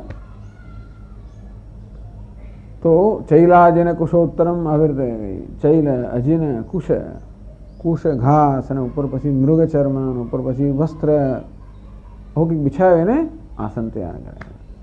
તો પછી મૃગચર્મ તો કંઈક ગરમ કપડું, કંઈક જેથી નીચેનો ભેજ ના લાગે, નીચેની ઠંડી ના લાગે, અને જરાક એટલે બહુ પછી કઠણ પણ ના હોય, આવી જાતનું એક આસન તૈયાર કરેલું હોય પોતાનું. એવા આસન પર બેસીને ભગવાન કહે છે કે ધ્યાન કરવું જોઈએ, ભગવાનનું ચિંતન કરવું જોઈએ. શુચૌ દેશ, શુદ્ધ અને પવિત્ર સ્થળ. એટલે આપણે પોતે પણ આપણા ઘરની અંદર એક એવું સ્થળ તૈયાર કરી, જેને પૂજાનો એક અલાયદો ખંડ હોય કે એવો ખૂણો હોય જ્યાં માત્ર પૂજા જ થતી હોય, અને બીજું કશું ભાઈ જમવા માટે આસનનો ઉપયોગ નહીં, ખેંચીને જમવા માટે એવું ના ચાલે. જે આસનનો ઉપયોગ આપણે પૂજામાં કરતા હોઈએ એનો બીજા બધામાં નહીં કરવાનો. પાછું બેસવા માટે, ગપ્પા મારવા માટે, પાના રમવા માટે, જમવા માટે નહીં કરવાનો, માત્ર પૂજા માટે જ કરવાનો. એટલે એ સ્થળનો ઉપયોગ બીજા કશા માટે નહીં કરવાનો બને ત્યાં સુધી. એ સ્થળનો ઉપયોગ પણ માત્ર ભગવાનના ભજન માટે જ થાય, અને બીજી બધી વસ્તુ માટે જ ન થાય. એટલે કે સંસ્કાર એનો સંસ્કારથી આપણે સ્થળને એ બધાને પવિત્ર કરીએ. અશુચ્યાદિભિ સર્વવ્યાઘ્રાદિભિશ્ચ રહિતઃ. એટલે ટૂંકમાં ત્યાં અશુદ્ધિ વગેરે બધી સર્વવ્યાઘ્રાદિભિશ્ચ રહિતઃ. પાછળ નહીતર સાપ હોય ને, વાઘ હોય ને, જાત જાતના બધા હોય એવા હિંસક પ્રાણીઓ હોય ને, પછી આપણે થરતા હોય અંદર જઈએ ખરા જંગલમાં કે કોઈ જગ્યાએ ધ્યાન કરવા મળે, પછી ચારે બાજુ પેલા એક આમ હુંકાર આમથી સંભળાય, ફૂંફાળો થાય સંભળાય, અને અંદરથી એવું નહીં. એટલે ટૂંકમાં આવી બધી આવા ભયથી પણ મુક્ત હોય છે. ઘણા લોકો વાંધો ના આવે, ઘણા લોકો વાઘ સિંહ તો એ વાંધો નથી કે એવા એવી જાતના હોય છે, પણ આપણું જેવી પ્રકૃતિ એ પ્રકારે આપણે પસંદ કરવાનું. સર્વ વ્યાઘ્રાદિશ્ચ રહિત, સાપ ને વીંછી ને જીવ જંતુઓ બધા હોય, એટલે હંમેશા હોય નહીં તો આપણે ભય હોય કે હમણાં નીકળે છે, તો એ બધા મુક્ત હોવા જોઈએ. રહિત અરણ્ય નદી પુલિન દેવગૃહાદિભિ વિવિક્ત. જંગલ હોય, અરણ્ય હોય, નદી પુલિન એટલે નદીનો કિનારો હોય, દેવગૃહ મંદિર વગેરે હોય, તો આ બધાથી પવિત્ર થયેલો જે દેશ છે એવું સ્થળ પસંદ કરવાનું. તો વિવિક્ત દેશ સેવી, આ અને મૂળ શબ્દ વિવિક્ત દેશ સેવિન, વિવિક્ત દેશ સેવા, એને ઇન પ્રત્યે લગાડીએ એટલે બને વિવિક્ત દેશ સેવિન. એનું પછી પ્રથમા વિભક્તનું રૂપ બને વિવિક્ત દેશ સેવી. ઓકે, આનો હેતુ એ છે કે એક ઇન પ્રત્યે લગાડવામાં આવે છે. બ્રહ્મચારીન એમાંથી બોલ્યું બ્રહ્મચારી, સંન્યાસીન એમાંથી બન્યું સંન્યાસી. તેવી રીતે વિવિક્ત દેશ સેવિન એમાંથી બન્યું વિવિક્ત દેશ સેવી. તો ઇન પ્રત્યે લગાડવામાં આવે ત્યારે અર્થ થાય છે તાત્સલ્ય, અર્થાત એ પ્રકારનો સ્વભાવ જેનો થઈ ગયો, શીલ જેનો થઈ ગયો છે. એટલે આવા વિવિક્ત એટલે કે પવિત્ર અને શુદ્ધ પ્રદેશનું સેવન કરવાનો સ્વભાવ જેનો થઈ ગયો છે એને કહેવાય છે વિવિક્ત દેશ સેવી. એટલે સ્વભાવથી સ્વાભાવિક એમને આવું સ્થળ પસંદ હોય, સ્વભાવથી એમને આવું પવિત્ર સ્થળ પસંદ હોય, એમને શુદ્ધ સ્થળ પસંદ હોય, બીજા સ્થળ પસંદ ના હોય. તો એવો સ્વભાવ જે માણસ છે એની અવસ્થાને વિવિક્ત દેશ સેવિત્વ કહે છે. તો ભગવાન કહે છે કે આ વિવિક્ત એટલે કે પવિત્ર અને શુદ્ધ સ્થળનું સેવન કરવાનો જેનો સ્વભાવ છે એવો સ્વભાવ આપણે જાગૃત કરવો જોઈએ. તો સાત્વિક મનુષ્યને આવા પ્રકારના સ્થળનું સેવન કરવાની ઈચ્છા થાય. જેવો સ્વભાવ એવો પ્રકારનું સ્થળનું સેવન, સાંજ પડે માણસ જાય ક્યાં, જે પ્રકારનો સ્વભાવ એ પ્રમાણે જાય ને. અને કોઈ પેલા પીઠામાં જાય ને કોઈ ગલ્લા પર પણ જાય ને કોઈ બધી જાત જાતની જગ્યાએ માણસ જાય, કોઈ મંદિરમાં જાય, કોઈ સત્સંગમાં જાય. આમ આપણને કઈ વસ્તુ કરવાનું ગમે છે તો કે એવો આ સાધક એવો છે જેને આવો શુદ્ધ અને પવિત્ર સ્થળનું સેવન કરવું ગમે છે. એવું ક્યારે ગમે? એવું ત્યારે જ ગમે જ્યારે આપણને કંઈક આપણા માટે પણ પ્રેમ હોય. મહત્વની વસ્તુ એ છે કે આ માત્ર એકાંત સ્થળ માટેનો પ્રેમ પણ જોડે જોડે એકાંત સ્થળ માટેનો પ્રેમ એક આત્મા માટેનો પ્રેમ પણ બતાવે છે. તો જ આપણે એકાંત સ્થળનું સેવન કરી શકીએ જ્યારે આપણે આપણાથી પણ પ્રસન્ન હોઈએ, નહીં તો નથી થતો. એવું ખરું જેમ શંકરાચાર્ય મહારાજ કહે છે વિવિક્તેષુ હિ દેશેષુ ચિત્તમ પ્રસિદ્ધતી. હા, સ્થળનો પણ એક પ્રભાવ હોય છે કે આવા સ્થળે આપણે હોઈએ ત્યારે આપણે ચિત્તમાં પ્રસન્નતા જન્મે. એવું ક્યારે જન્મે? આપણામાં કંઈક સાત્વિકતા હોય તો પ્રસન્ન, નહીં તો માણસ બેબાકડો થઈ જાય. ક્યાં લઈ આવ્યા હતા? ગંગોત્રી ગયા ને કંઈક બદ્રીનાથ ગયા ને પાછા ક્યારે જવાનું છે? ભોજનાલય ક્યાં છે? પ્રશ્નો કેવા થાય છે? મંદિર ક્યાં છે પ્રશ્ન થવાનો બદલે ભોજનાલય ક્યાં છે? એટલે ટૂંકમાં જેવી જાતનું આપણું મન હોય એ પ્રકારનું સેવન કરવું આપણને ગમે. એટલે વિવિક્તેષુ દેશેષુ ચિત્તમ પ્રસિદ્ધતી. આ પ્રકારના દેશમાં કે પ્રદેશમાં આપણું ચિત્ત પ્રસન્ન થાય. યતઃ તતઃ આત્માદિ ભાવના વિવિક્તે ઉપજાયતે. અંતો પછી આત્મા વગેરેની ભાવના જન્મે. કયા પ્રકારનું ચિંતન કરવું ગમે ત્યાં. આવા પ્રદેશમાં ચિત્ત જ્યારે પ્રસન્ન થાય ત્યારે પ્રસન્ન ચિત્તમાં કઈ વસ્તુનું ચિંતન કરવાની ઈચ્છા થાય? આત્માદિ, આત્મા વિશે, ઈશ્વર વિશે આ પ્રકારનું ચિંતન કે સ્મરણ કે ધ્યાન કરવાની સ્વાભાવિક ઈચ્છા થાય. અતઃ વિવિક્ત દેશ સેવિત્વમ જ્ઞાન મુચ્યતે. એટલે આ સ્થળને કારણે મન પ્રસન્ન બને. એ પ્રસન્ન મનમાં આત્માનું ચિંતન કરવાની એક સ્વાભાવિક ઈચ્છા જન્મે અને એટલા માટે આ દેશના સેવનનું વિધાન કરવામાં આવ્યું. બાકી ભાઈ આને જ્ઞાન સાથે શું લાગે? પરોક્ષ રીતે લાગે. વિવિક્ત એટલે પવિત્ર સ્થળનું એકાંત પ્રદેશનું સેવન એ આત્મચિંતન માટે બહુ અનુકૂળ વાતાવરણ છે અને આત્મચિંતન આત્મજ્ઞાન માટે આવશ્યક છે. એટલા માટે આત્મજ્ઞાનના સાધનોમાં આનો પણ સમાવેશ કર્યો. પણ વસ્તુ એક છે કે આપણને ત્યારે એકાંત સ્થળનું સેવન કરવું ગમે જ્યારે આપણને આત્મચિંતન વગેરેમાં રસ હોય. એવા કોઈ ચિંતનમાં રસ હોય, એવા કોઈ ભજનમાં, ધ્યાનમાં, જપમાં, એવા કશાકમાં, ટૂંકમાં આત્મામાં કે પરમાત્મા કંઈક રસ જાગૃત હોય તો જ આ પ્રકારના પ્રદેશનું સેવન આપણા માટે ઉપયોગી બને. મુખ્યત્વે આત્મજ્ઞાનના સંદર્ભમાં જ્યારે કહેવામાં આવે છે ત્યારે આત્મા વિશે પણ આપણે કંઈક રસ જાગૃત થયો હોય, પોતાના વિશે પણ કંઈક રસ જાગૃત થયો હોય કે પોતાના વિશે કંઈક પ્રસન્નતા હોય. ટૂંકમાં આત્મનિવ આત્મના તુષ્ટ તો કંઈક અંશે, બધી રીતે નહીં તો કંઈક અંશે આપણને પોતાની સંતોષ હોય. એટલે તેથી આત્માનું ચિંતન કરવાની આપણને એક પ્રોત્સાહન મળે. બાકી મોટે ભાગે તો આત્મા વિશે આપણા મનમાં એવી જાતની ગ્રંથિઓ બધી હોય પોતાના જ વિશે. મોટા ભાગે માણસ રજોગુણી અને તમોગુણી હોય ત્યારે હંમેશા પોતાની જાતને ટાળવાનો પ્રયત્ન કરતો હોય. ભાગ્યે જ માણસ પોતાની સામનો કરવો એટલે પોતાની જાતને ફેસ કરે, સામનો કરવો. મોટે ભાગે માણસ અંદર એવો અજંપ હોય છે ને કે અજંપાથી પ્રેરાને કશી ને કશી પ્રવૃત્તિમાં પોતાના મનમાં એ રોકી જ રાખે જેથી કોઈ રીતે પોતાનો સામનો કરવો ના પડે. એકલો પડે ત્યારે અંદરથી પછી જાત જાતના બધા આવેગો ઉદ્ભવ થાય એટલે ત્રાસી જાય, તરત પછી કરવા મળે. એટલે એકલો માણસ બેસી શકતો નથી. કશા ને કશામાં મનને એટલા જ પ્રવૃત્ત રાખે છે કે અંદર જે પ્રકારની આ બધી લાગણીઓ છે, અંદર જે પ્રકારનો સંઘર્ષ છે, એ સંઘર્ષને સામાન્ય રીતે ટાળવા માંગે છે. એટલે આવા વિવિક્ત દેશનું સેવન કરતાં પહેલાં આપણે એક આત્મચિંતન કે આત્મનિરીક્ષણનો પણ એક ટેવ પાડવી જોઈએ. આપણે પોતાનો એક પરિચય કેળવવાની પણ ટેવ પાડવી જોઈએ. હું તો કહું છું ભગવાનનું ધ્યાન બરાબર છે, વાંધો નથી, પણ આત્માનું ધ્યાન પણ આવશ્યક છે. ભગવાન આપણાથી ભિન્ન છે એવા ઈશ્વરનું ચિંતન બરાબર છે, પણ જો આત્મચિંતન પણ આવશ્યક છે. પોતાની જાતનો પરિચય કેળવવાની પણ જરૂર છે. હું તો કહું છું પોતાના મનને સમજવાની બહુ જરૂર છે. આપણે તો રોજ એની ચર્ચા કરીએ જ છીએ, પરંતુ પોતાના મનને સમજવાની બહુ જરૂર છે. આ ઉદ્ધરેત આત્મનાત્માનમ આત્માનમ નાત્માનમ અવસાદયેત. ભગવાન કહે છે કે છેવટે પોતે પોતાનો ઉદ્ધાર કરવાનો છે. એટલે ભલે આપણને શાસ્ત્ર દ્વારા, આચાર્ય દ્વારા બધું માર્ગદર્શન પ્રાપ્ત, બધી સામગ્રી પ્રાપ્ત થાય, પણ છેવટે સામગ્રીનો ઉપયોગ કરીને પોતે પોતાનો ઉદ્ધાર કરવાનો છે. આત્મૈવ હ્યાત્મનો બંધુ આત્મૈવ રિપુરાત્મન. આપણું મન જ આપણો બંધુ કે મિત્ર બની શકે, આપણું મન આપણું શત્રુ પણ હોય. એટલે મનને મિત્ર બનાવવાનો પણ એક પ્રયત્ન સતત થવો જોઈએ. મનને મિત્ર બનાવવું અર્થાત પહેલાં મનને સમજવાની જરૂર છે.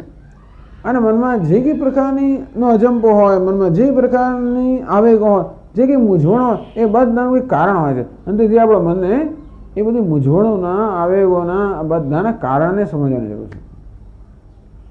અને એને સમજીને બધાને નિવૃત્ત કરવાની જરૂર છે. એટલે એક મનનું પણ નિરીક્ષણ, આત્મનિરીક્ષણ, મનમાં કયા કયા પ્રકારના આવેગો છે એક સમજ, એ આવેગોનું શું કારણ છે એની પણ સમજ, અને એ કારણોનું ધીમે ધીમે નિવારણ. આ એક બહુ મહત્વની વસ્તુ છે. અને તો ધીમે ધીમે આપણું મન શાંત થતું જાય, આવેગોથી, સંઘર્ષોથી મુક્ત થતું જાય, અને ધીમે પ્રસન્નતા પ્રાપ્ત કરે. તો પછી વિવિક્ત દેશ સેવિત્વ, પછી આપણે એકાંત પ્રદેશમાં ગયા હોઈએ, બાકી પછી આપણે પેલા નડિયાદમાં જઈએ ને એકાંત મૌનમાં ગયા, અને એ તો ભોયરામાં જ પડી જાય તમને. માં થોડું અંદર હવા ઉજાસ આવતો હોય, બાકી કશું હોય જ નહીં. બહારથી તાળો મારી લે.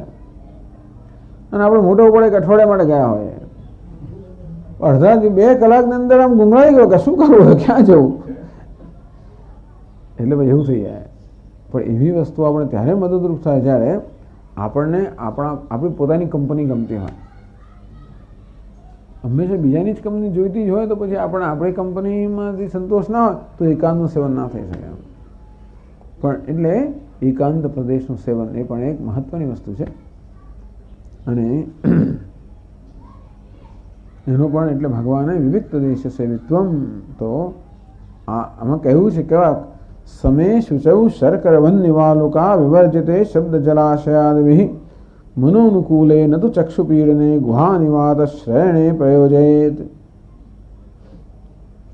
જે સમતલ પ્રદેશ હોય, શુદ્ધ પ્રદેશ હોય, કાંકરા, ગરમી, રેતી આ બધાથી રહિત હોય, ત્યાં બહુ ધમાલ ના થતી, શબ્દ ધમાલ ના થતી હોય, જ્યાં જળ ના હોય, ટૂંકમાં પાણી હોય તો બધા લોકો પાણી પીવા અને ભરવા માટે આવે, ધમાલ થાય, એવું ના થવું જોઈએ. પછી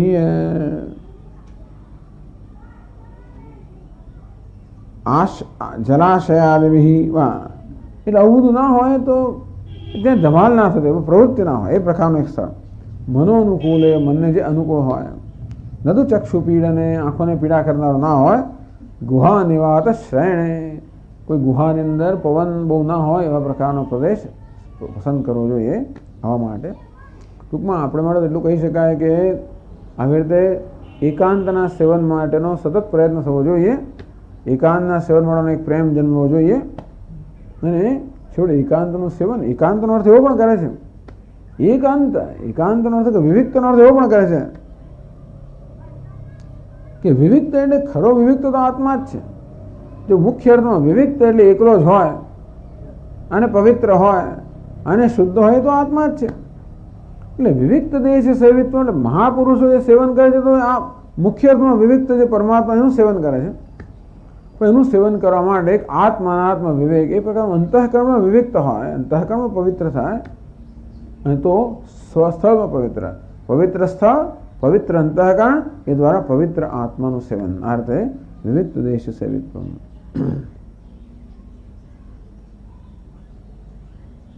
પછી કહે છે અરતિ જન સંસદી, બીજી વસ્તુ કહે છે, આગળ કહે છે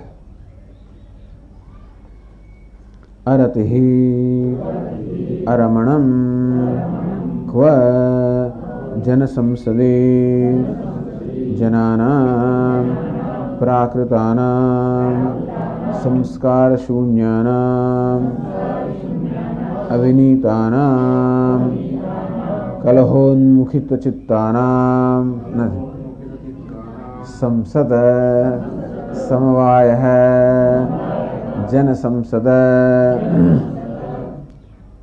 ન સંસ્કારવતામ વિનીતાનામ સંસદ તસ્યાહ જ્ઞાનોપકારત્વાદ અતઃ પ્રાકૃતજન સંસદે અરતિઃ જ્ઞાનાર્થત્વાદ જ્ઞાનમ અરતિઃ જન સંસદી, જન સંસદ એટલે જન લોકો, માણસોની સંસદ, જ્યાં આગળ લોકો બધા એકત્ર થતા હોય એટલે લોકોનો સહવાસ. સંસદ એટલે બધા ભેગા થયા હોય. તો આ રીતે લોકોની સંસદ કે લોકોના સહવાસ, અરતિ એટલે અરુચિ, ધીમે ધીમે ધીમે બીજા બધાના સહવાસમાંથી કે જરૂરિયાતમાંથી અરુચિ.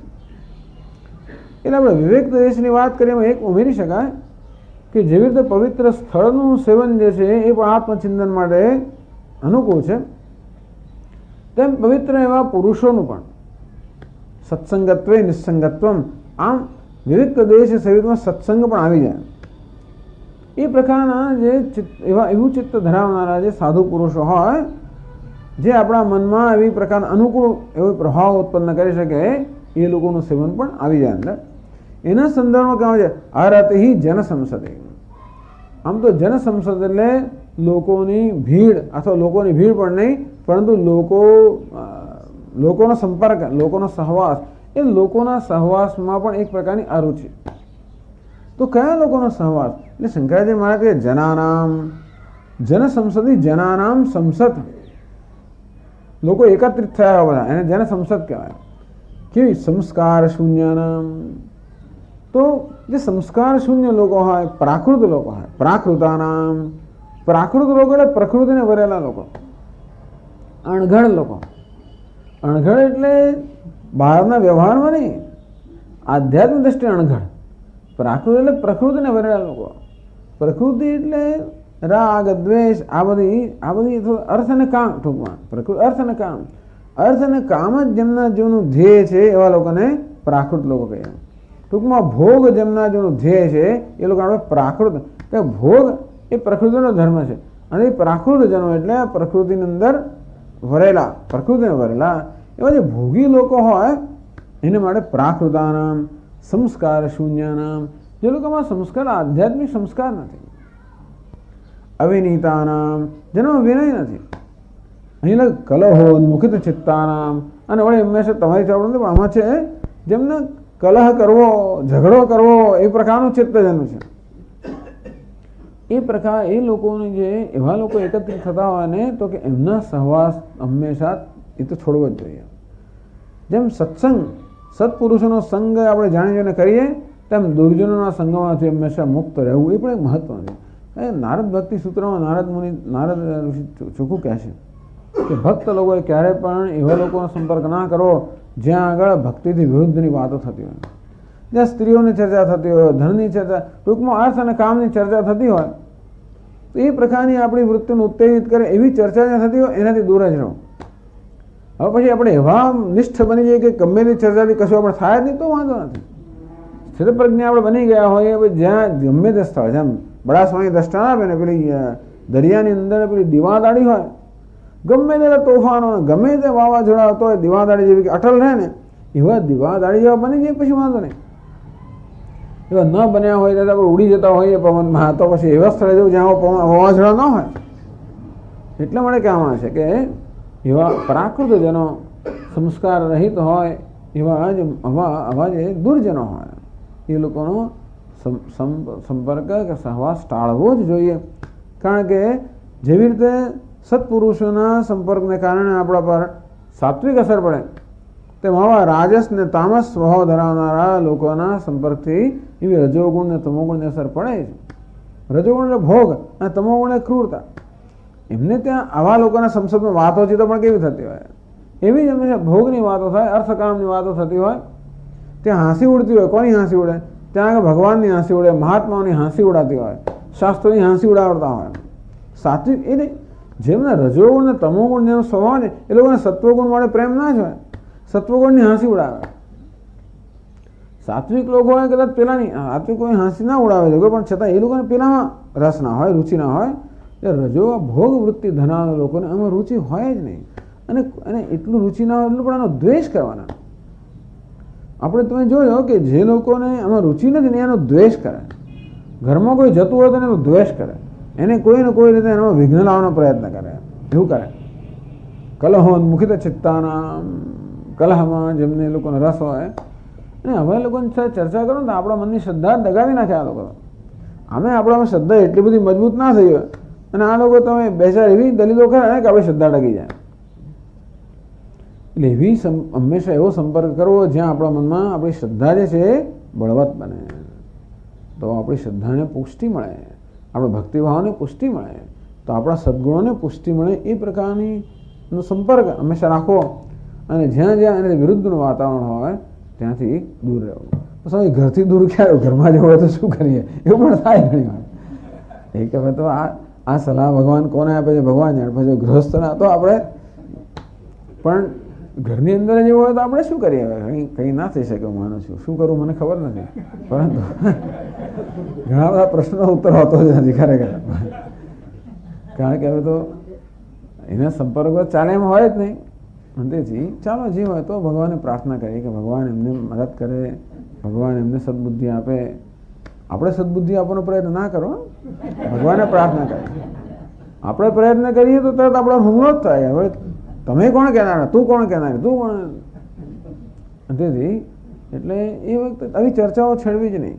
કોઈ પ્રકારને ટૂંકમાં આપણા મનની અંદર આપણી શ્રદ્ધા કે આપણા ભક્તિભાવ પર કોઈ પ્રકારનો આઘાત થાય એવી ચર્ચા છેડવી જ નહીં. એવી ચર્ચાઓથી દૂર રહી શકાય. કદાચ એ માણસો દૂર ના રહી શકાતો હોય સંજોગોને કારણે, તો પણ એવી ચર્ચાથી દૂર રહેવું જોઈએ. અને એ રીતે આપણા મન પર એક વિધેયાત્મક પોઝિટિવ એ પ્રકારની અસર કે પ્રભાવ ઉત્પન્ન થાય એવું વાતાવરણનું સેવન, અને નિષેધાત્મક એ પ્રકારનું વાતાવરણ થાય એ પ્રકારના સંપર્કથી દૂર આ બંને રહેવું. સંગ સર્વાત્મના હેય સચેત ત્યક્તુમ ન શક્યતે. આ તો પાછા ઘણા લોકો તો જન સંસદી એટલે મનુષ્યનો સંપર્ક કોઈ રીતે કરવો જ નહીં. કોઈ માણસોનો સંપર્ક એટલે કે માણસોની કંપનીની અંદર તમારી રુચિ ના હોવી જોઈએ. આમ આપણું મન હંમેશા કંપની શોધતું હોય.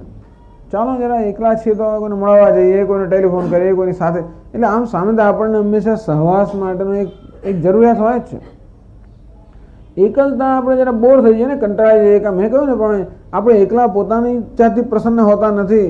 એકલા પડી એટલે પોતાની જાતનો સામનો કરવામાં આવે એટલે આપણે અંદર સંઘર્ષથી થાકી જઈએ. એટલા માટે બીજું કોઈ હોય ને તો આપણે જરા આપણા પોતાનાથી તો મન આપણું ડાયવર્ટ થાય. ટૂંકમાં કોઈ કહેતા આપણે આપણી જાતને ટાળી શકીએ. અને એટલા માટે, અને એ સિવાય પણ લોકોને સંપર્કની જરૂર હોય, લોકોની સપોર્ટ માટે. આપણે ઇમોશનલ અર્થાત આપણા લાગણીના સ્તરે પણ આપણને સહારાની જરૂર હોય છે. લાગણીને સહારાની જરૂર હોય, બીજા બધા સહારાની જરૂર હોય. કોઈક જરા મારી વસ્તુ સાંભળે, કોઈક મને આશ્વાસન આપે, કોઈક મને પ્રેમ કરે, કોઈક મને સ્વીકાર કરે, એવી જરૂર હોય જ છે. એટલા માટે મોટે ભાગે લોકો હંમેશા સહવાસ શોધતા હોય છે. તો ભગવાન કહે છે કે આત્મજ્ઞાનનો જે સાધક છે ને ધીમે ધીમે આ પ્રકારની વૃત્તિમાંથી મુક્ત થવાનો પ્રયત્ન કરવો જોઈએ. જ્યાં સુધી આપણી સમસ્યાઓને બીજા પર આધાર રાખીશું ત્યાંથી આપણે ઉકેલવા માટે શક્તિમાન નહીં બનીએ. એટલે આપણા મનમાં જે મૂંઝવણો વગેરે છે એ ઉકેલવાનો આપણે પ્રયત્ન શાસ્ત્રની મદદથી કરવો જોઈએ. એમ તો નહીં, પણ આપણે શ્રવણ વગેરે કર્યું હોય, આપણે સામગ્રી પ્રાપ્ત થઈ છે, આપણે ઘણું જાણીએ છીએ ને કે મન કોને કહેવાય, એની વૃત્તિઓ કેવી છે, એના આવેગો કેવા છે, દૈવી સંપત્તિ કેવી છે, આસુરી સંપત્તિ કેવી છે, રાગ દ્વેષ કોને કહેવાય, અવિદ્યા શું છે, એમાંથી અધ્યારોપ શું છે, કામ કરવા, બધું જાણીએ છીએ. એ પણ જાણીએ છીએ કે મનમાં આપણામાં કામ ક્રોધ જન્મવાનું કારણ અજ્ઞાન છે, અને એટલે બીજે દોષારોપણનો કોઈ આવશ્યકતા નથી. એમ બધી સામગ્રી આપણી પાસે છે. તો એ સામગ્રીની મદદથી આપણા મનની અંદર જે બધી કંઈ વૃત્તિઓ કે જે કંઈ આપણે વિક્ષેપ કરનારી વસ્તુઓ એને એમાંથી નિવારણ કરવાનું આપણે પ્રયત્ન સતત કરવો જોઈએ. આપણે આપણા મનમાં થોડીક કંટાળો આવે એટલે તરત આપણે કોઈ બીજાનો આશ્રય લઈએ, સહારો લઈએ કંટાળામાંથી મુક્ત થવા માટે. જરાક કંટાળો આપણે ટીવી જોઈએ કંટાળામાંથી મુક્ત થવા માટે, પણ કંટાળાથી મુક્ત થવા સ્વતંત્ર પ્રયત્ન નથી કરતા. કંટાળો શું વસ્તુ છે? કેમ કંટાળો આવ્યો? શેને કારણે કંટાળો આવ્યો? કોનાથી કંટાળો આવ્યો? મારા પોતાને કેમ કંટાળો આવે? ટૂંકમાં એ રીતે આપણે જરા જે આપણા મનમાં વૃત્તિ જાગૃત થાય એને સંબોધવાનો પ્રયત્ન કરીએ, સમજવાનો પ્રયત્ન કરીએ અને એનું નિવારણ કરવાનો પ્રયત્ન કરીએ. એટલે આ રીતે ધીમે ધીમે આપણે સ્વતંત્ર બનીએ, પોતાના પગ પર ઊભા રહીએ, અંતો પછી બહારના લોકોના સહવાસની આવશ્યકતામાંથી મુક્ત થઈ. અત્યારે તો સહવાસની આવશ્યકતા છે, પણ ધીમે ધીમે ધીમે એ સહવાસની આવશ્યકતામાંથી મુક્ત થવું જોઈએ. એવું નહીં પછી લોકો મને તો કોઈ મોં ગમતું જ નથી, એવું નહીં. એટલે ટૂંકમાં ઘણા લોકો એવું છે કે પછી લોકો ગમે જ નહીં, એ બીજું એને વિરુદ્ધ વૃત્તિ છે, કોઈ ગમે જ નહીં, એવું નહીં. સહવાસ હોય તો વાંધો નથી, એટલે આમ જરાક જોઈને આપણે ભાગી જઈએ એવું પણ નહીં. હમ તો ભાગતે ફિરતા ડરતે ફિરતા એસા નહીં. ભાગવાની જરૂર નથી કે જઈને અંદર ઝંપલાવાની જરૂર નથી. કદાચ કોઈનો સહવાસ આવી ગયો તો ઠીક છે, વાંધો નથી. આપણને પ્રેમ એટલે લોકો સાથેનો સંબંધ પ્રેમ ન હોય પણ પરતંત્રતા ના હોય. આપણે લોકો પર આશ્રિત ના હોય. ધીમે ધીમે ધીમે એ આશ્રયમાંથી મુક્ત થઈએ, પ્રેમનો સંબંધ કરો, પરંતુ પરતંત્રતાનો કે આશ્રયનો સંબંધમાં ધીમે ધીમે મુક્ત. એ કહેવાનો ભાવ છે. એટલે આપણે સામે ચાલીને લોકોનો સહવાસ સુધી એવી જરૂરમાંથી મુક્ત થવાનું. લોકોનો સહવાસ આવી જાય તો એનો આનંદ માણવાનો કોઈ વાંધો નથી, પરંતુ એના સહવાસ વગર હું આનંદમાં ન હોઉં એ પ્રકારની વૃત્તિમાં ધીમે ધીમે મુક્ત થવાનું એ ભગવાન વાત કરી રહ્યા છે. એટલે પ્રાકૃત જનાનામ પછી એને જોડે એમ પણ કહ્યું કે જનાનામ એટલે છેવટે તો બધા પ્રકારના સહવાસમાંથી મુક્તિ. એટલે તથા ચ ઉત્તમ સંગ સર્વાત્મના હેય, બધી જ રીતના સંઘનો ત્યાગ કરવો જોઈએ. એકાકી ચિત્તાત્મા એટલે એકલા જ કોઈ પ્રકારના સંઘ વગર આપણે આત્મચિંતન કરવું જોઈએ. સંગ સર્વાત્મના હેય સચેત ત્યક્તુમ ન શક્યતે. જો બધી જ રીતે પૂરેપૂરો સંઘનો કે સહવાસનો ત્યાગ ન કરી શકતા હોઈએ તો સદભિ સહ કર્તવ્ય હૈ. જો સંઘની કે સહવાસની જરૂર હોય જ તો સત્પુરુષો સાથે કરવો જોઈએ. સતત સંગો હિમેશ્રમ, કારણ કે સત્પુરુષોનો સંઘ છે એ બધા દુઃખનું ઓસણ છે, મળે એ સંઘ કરવો જોઈએ. આ પ્રકારે વિવિધ દેશ સૈવિત્વમ અરતિ જન સંસદી. ચાલો ઓકે. ઓમ પૂર્ણમદ પૂર્ણમિદમ પૂર્ણાત પૂર્ણમુદચ્યતે પૂર્ણસ્ય પૂર્ણમાદાય પૂર્ણમેવાવશિષ્યતે. ઓમ શાંતિ શાંતિ શાંતિ. શંકરં શંકરાચાર્યં કેશવં બાદરાયણં સૂત્રભાષ્યકૃતૌ વંદે ભગવन्तૌ પુનઃ પુનઃ. ઈશ્વરો ગુરુરાત્મેતિ મૂર્તિભેદવિભાગિને વ્યોમવદ્વ્યાપ્તદેહાય દક્ષિણામૂર્તયે નમઃ. ઓમ શાંતિ શાંતિ શાંતિ. હરિ ઓમ શ્રી ગુરુભ્યો નમઃ. હરિ ઓમ. ઓમ નારાયણઃ પરો વ્યક્તાત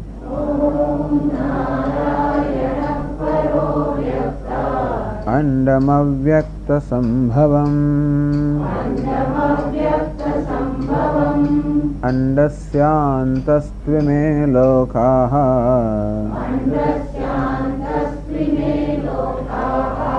सप्तद्वीपा च मेदिनी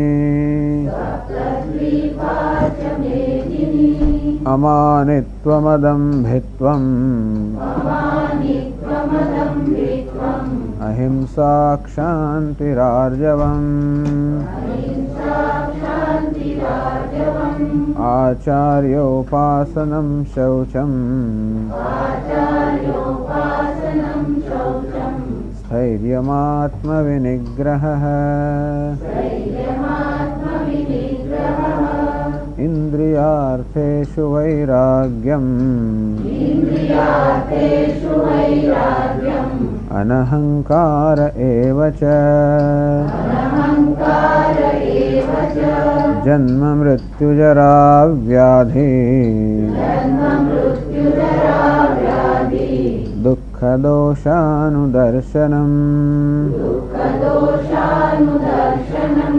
असक्तिरनभिष्वङ्गः पुत्रदारगृहादिषु नित्यं च समचित्तत्वम्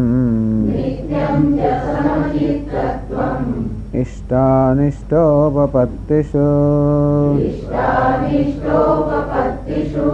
मयि चानन्ययोगेन भक्तिरव्यभिचारिणी विविक्तदेशसेवित्वम् अरतिर्जनसंसदि अध्यात्मज्ञाननित्यत्वम् तत्त्वज्ञानार्थदर्शनम् एतज्ज्ञानमिति प्रोक्तम् अज्ञानं यदतोऽन्यथा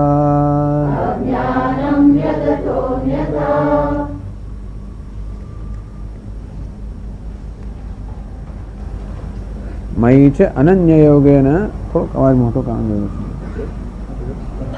भक्ति ही अव्यभिचारिणी विविक्त देश सेवित्वम अर्हते जन संसदे चर्चा करी गए वखते विविक्त देश सेवित्वम एकांत प्रदेश नु सेवन अर्हते ही जन संसदता जन समागम में अरुचि एकांत प्रदेश नु सेवन अर्थात आत्मा नु सेवन अने जन संसदी अरुचि आरती बहुत जन संसद माटे जन समागम माटे धीमे धीमे रुचिनो रतिनो प्रेमनो अभाव आसक्तिनो अभाव अर्थात जन समागमनी જરૂરિયાતમાંથી મુક્તિ। હવે આગળ 11મા શ્લોકમાં ભગવાન કહે છે છેલ્લા શ્લોકમાં ચલો ફરી વાંચીએ શ્લોક अध्यात्मज्ञान नित्यत्वम् तत्त्वज्ञानार्थदर्शनम् एतज्ज्ञानमिति प्रोक्तम् अज्ञानं यदतोऽन्यथा। अजय जो तो लाउड स्पीकर अच्छा होता है हाँ चाले छे अच्छा ओके चाले अध्यात्म ज्ञान नित्यत्वम हवे अवाज नहीं आवतो हजी ए नहीं चालतो हजू तो कॉन्टेक्ट है आवे तो बराबर ज आवे थोड़ो पॉज करो ने अध्यात्म ज्ञान नित्यत्वम तत्व ज्ञानार्थ दर्शनम छेल्ला बे मूल्य भगवान कहे छे अध्यात्म ज्ञान नित्यत्वम अध्यात्म ज्ञान में नित्यता तत्व ज्ञानार्थ दर्शनम तत्व ज्ञान नो अर्थ तत्व ज्ञान थी जे प्रयोजन सिद्ध थाय एनु दर्शन करवू अर्थात तत्व ज्ञान थी आपड़ा जो शू लाभ थाय ए लाभ नु प्रयोजन नु फल नु सरस दर्शन करू आलोचन करू एतत् ज्ञान विधि प्रोक्तम आ 20 मूल्योना गुणोना सद्गुणोना समुदायने ज्ञान कहेवामां आवे छे। अज्ञान यत् अतः अन्यथा तद अज्ञानम अने आ सद्गुणोथी जे अन्यथा छे एनाथी विरुद्ध छे अर्थात जे दुर्गुणोनो समूह छे ने अज्ञान कहेवामां आवे छे। एम करीने आ 5 श्लोकमां भगवान आ मूल्योनुं जे एमनुं उपदेश छे के मूल्योनुं विधान छे ए समाप्त करे छे। तो अध्यात्म ज्ञान नित्यत्वम ભાષ્યમાં એ વિશે કહે છે 321 પાના પાઠ.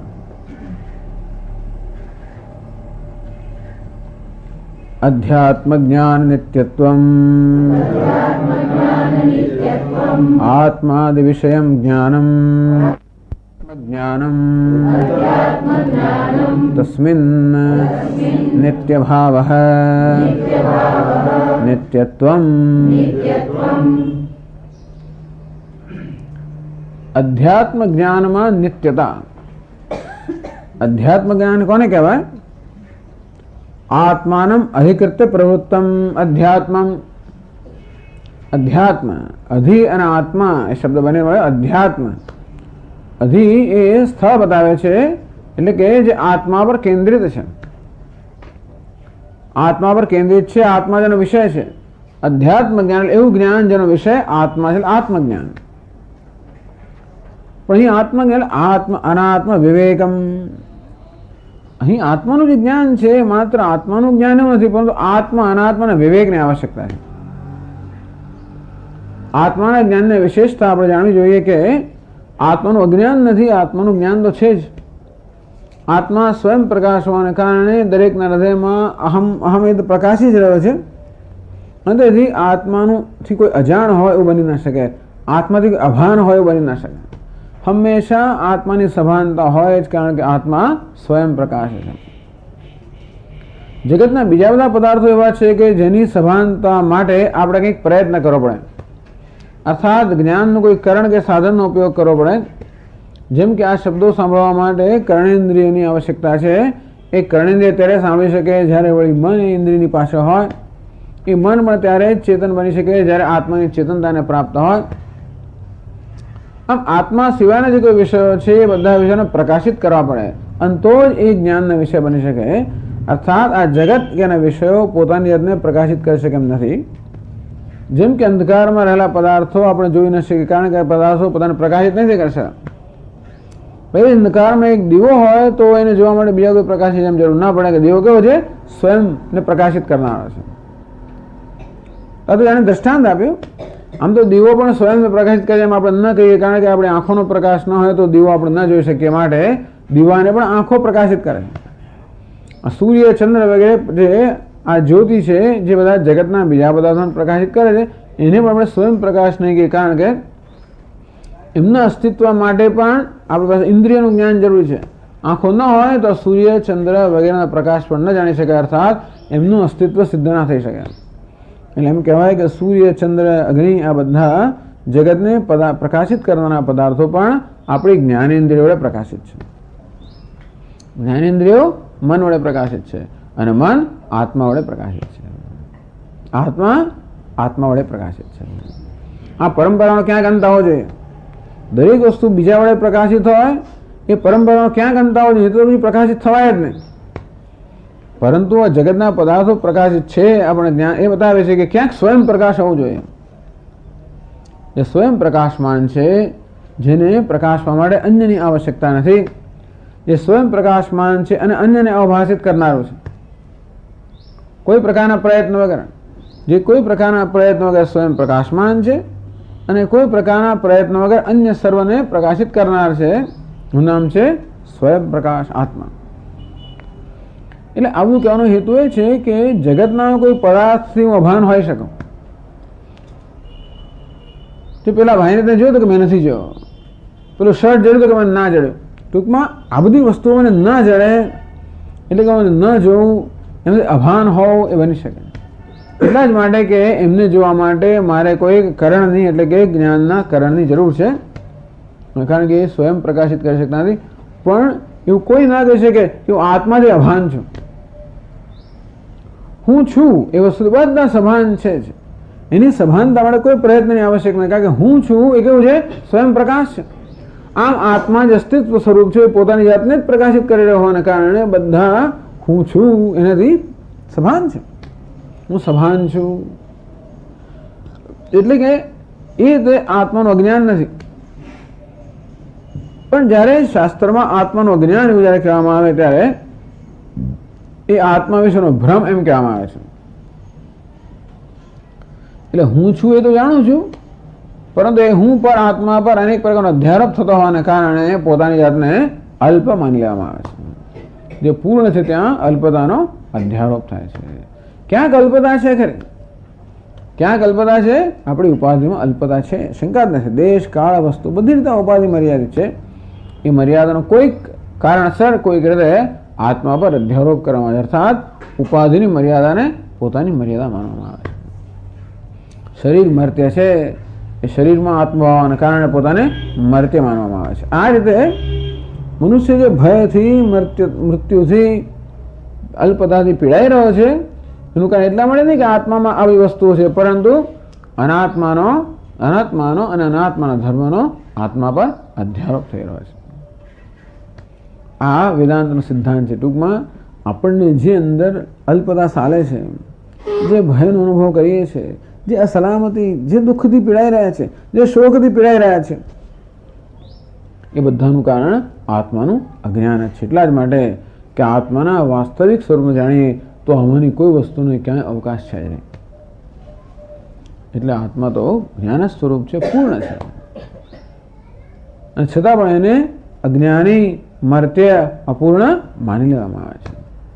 એટલે અધ્યાત્મ જ્ઞાનનો અર્થ એ કે આત્મા પર આ બધા જે અધ્યારોપ થઈ રહ્યા છે, આત્મા વિશે જે બધા ભ્રમ સેવાઈ રહ્યા છે, એ ભ્રમની નિવૃત્તિ. એ ભ્રમ કેમ થઈ રહ્યા છે? કારણ કે અનાત્માને આત્મા માનવામાં આવે છે. આત્મામાં પ્રકાશી રહ્યો છે સ્વયં પ્રકાશમાં, અને આત્માના પ્રકાશમાં અનાત્મામાં પ્રકાશી રહ્યો છે. એ બંને પ્રકાશી રહ્યા હોવાને કારણે બે વચ્ચેનો ભેદ પારખી શકાતો નથી, અને તેથી બેને ભેગા કરી દેવામાં આવે છે. આત્મા તો ખરેખર સ્વ અપરોક્ષ રૂપે પ્રકાશી રહ્યો છે, આત્મરૂપ પ્રકાશ, અને અનાત્મા વિષય રૂપે પ્રકાશી રહ્યો છે. પણ દ્રષ્ટા, આત્મા દ્રષ્ટા રૂપે પ્રકાશી રહ્યો છે, અનાત્મા દૃશ્ય રૂપે પ્રકાશી રહ્યો છે. પણ દ્રષ્ટા અને દૃશ્યના ભેદને ન પારખી શકવાના કારણે એ દ્રષ્ટા અને દૃશ્યને એક માની લેવામાં આવે છે. દૃગ દૃશ્ય અવિવેક. દ્રષ્ટા અને દૃશ્યનો વિવેક નથી. વિવેક અર્થાત બેને જુદા પાડીને જાણવા. એ ન હોવાને કારણે દ્રષ્ટા અને દૃશ્યને એક માની લેવામાં આવે છે, અને તેથી એ બેનો વિવેક, બેને જુદા પાડવાની જરૂર છે. ધ્રુવ દૃશ્ય વિવેક. રૂપમ દૃશ્યમ લોચનમ દૃક તદૃશ્યમ દૃક્ત માનસમ દૃશ્યાધિવૃત્તે સાક્ષી દૃગેવ ન તો દૃશ્યતે. યાદ આવે છે? રૂપમ દૃશ્યમ, જગતના પદાર્થ કેવા છે? દૃશ્ય છે. લોચનમ દૃક, આપણી જ્ઞાનેન્દ્રિયો દ્રષ્ટા છે. તદૃશ્યમ, જ્ઞાનેન્દ્રિય પોતે જ દૃશ્ય છે. દૃક્ત માનસ, આપણું મન દ્રષ્ટા છે. દૃશ્યાધિવૃત્તે હૈ, અને મન જે બધી વૃત્તિઓનું બનેલું છે, વિચારો, એ પણ દૃશ્ય છે. સાક્ષી જે છે દ્રષ્ટા છે. દૃગેવ ન તો દૃશ્યતે, એનો દ્રષ્ટા છે, એ ક્યારે પણ દૃશ્ય નથી. આમ દ્રષ્ટાને દ્રષ્ટારૂપે જાણવો અને દૃશ્યને દૃશ્યરૂપે જાણવું, બસ આટલું જ કરવાની જરૂર છે. અને તો પછી દૃશ્ય અને એના બધા ગુણધર્મો દૃશ્યમાં રહી જાય, અને દ્રષ્ટા અને એના ગુણધર્મો દ્રષ્ટામાં રહી જાય. બસ આટલું કરીએ તો બીજું કંઈ કરવાની જરૂર નથી. એટલા જ માટે કે દ્રષ્ટાને વ્યવસ્થિત જાણવામાં આવે તો પોતાના વિશે કોઈ સંકોચ શોક રહે નહીં. આ તો દુઃખ એટલા જ મળે છે કે હું આવો છું. બધાને લોકોને દુઃખ જે છે ને એ પોતાના વિશે જ છે. પોતે દીન છે, હીન છે, એવી જાતની શરમ ને સંકોચ પોતાના વિશે આપણે સેવતા હોય છે ને. એટલે પોતાની જાતને ક્યારે પણ જેવા છે તેવા અભિવ્યક્ત કરવા તૈયાર હોતા નથી. કંઈ ને કંઈ વધારી ચઢાવીને આપણે હંમેશા પોતાની જાતને રજૂ કરીએ, કારણ કે હું જેવું છું એવું તો બહુ, મને એના માટે બહુ શરમ છે. પણ એક વાર હું જાણું કે હું ખરેખર કોણ છું, કોઈ શરમ ના રહે, ત્યારે મને મારાથી પૂર્ણ સંતોષ થાય કે ખરેખર જે સંતોષ હું શોધી રહ્યો છું એ સંતોષ તો વાસ્તવમાં હું જ છું. હું ત્યારે જ થાય જ્યારે અનાત્મા જે છે એને દૂર કરવા, એટલે કે એને જુદો પાડવામાં આવે. જુદો એટલે કે આત્માને જુદો નથી કરવાનો, બુદ્ધિમાં એ બે વચ્ચેનો વિવેક કરવામાં આવે. એને દૃગ દૃશ્ય વિવેક કે આત્મા અનાત્મા વિવેક કહે છે. એટલા માટે નહીં કે ભાઈ આત્મા અનાત્મા કરતા જુદો, અનાત્મા આત્મા કરતા જુદો છે માટે નહીં, છતાં શરૂઆતમાં એને જુદા કરવામાં આવે છે. પછી તો જ્ઞાન થાય આપણને. મત સ્થાને સર્વભૂતાની નચાહમ તેષુ અવસ્થિત. આત્મા અનાત્મા કરતા જુદો છે, પણ અનાત્મા આત્મા કરતા જુદો નથી. પેલો અભિનેતા ભિખારી કરતા જુદો છે, ભિખારી અભિનેતા કરતા જુદો નથી. ભિખારી અભિનેતા કરતા જુદો નથી, અર્થાત ભિખારી અભિનેતા સ્વતંત્ર ન હોઈ શકે, જ્યારે અભિનેતા ભિખારી કરતા જુદો છે, અર્થાત અભિનેતા ભિખારીથી સ્વતંત્ર છે. એવું જ્યારે થાય અન્વય વ્યતિરેકતા કેમ કહેવાય કે આ ભિખારી અભિનેતા પર અધ્યારોપિત છે. એટલે કે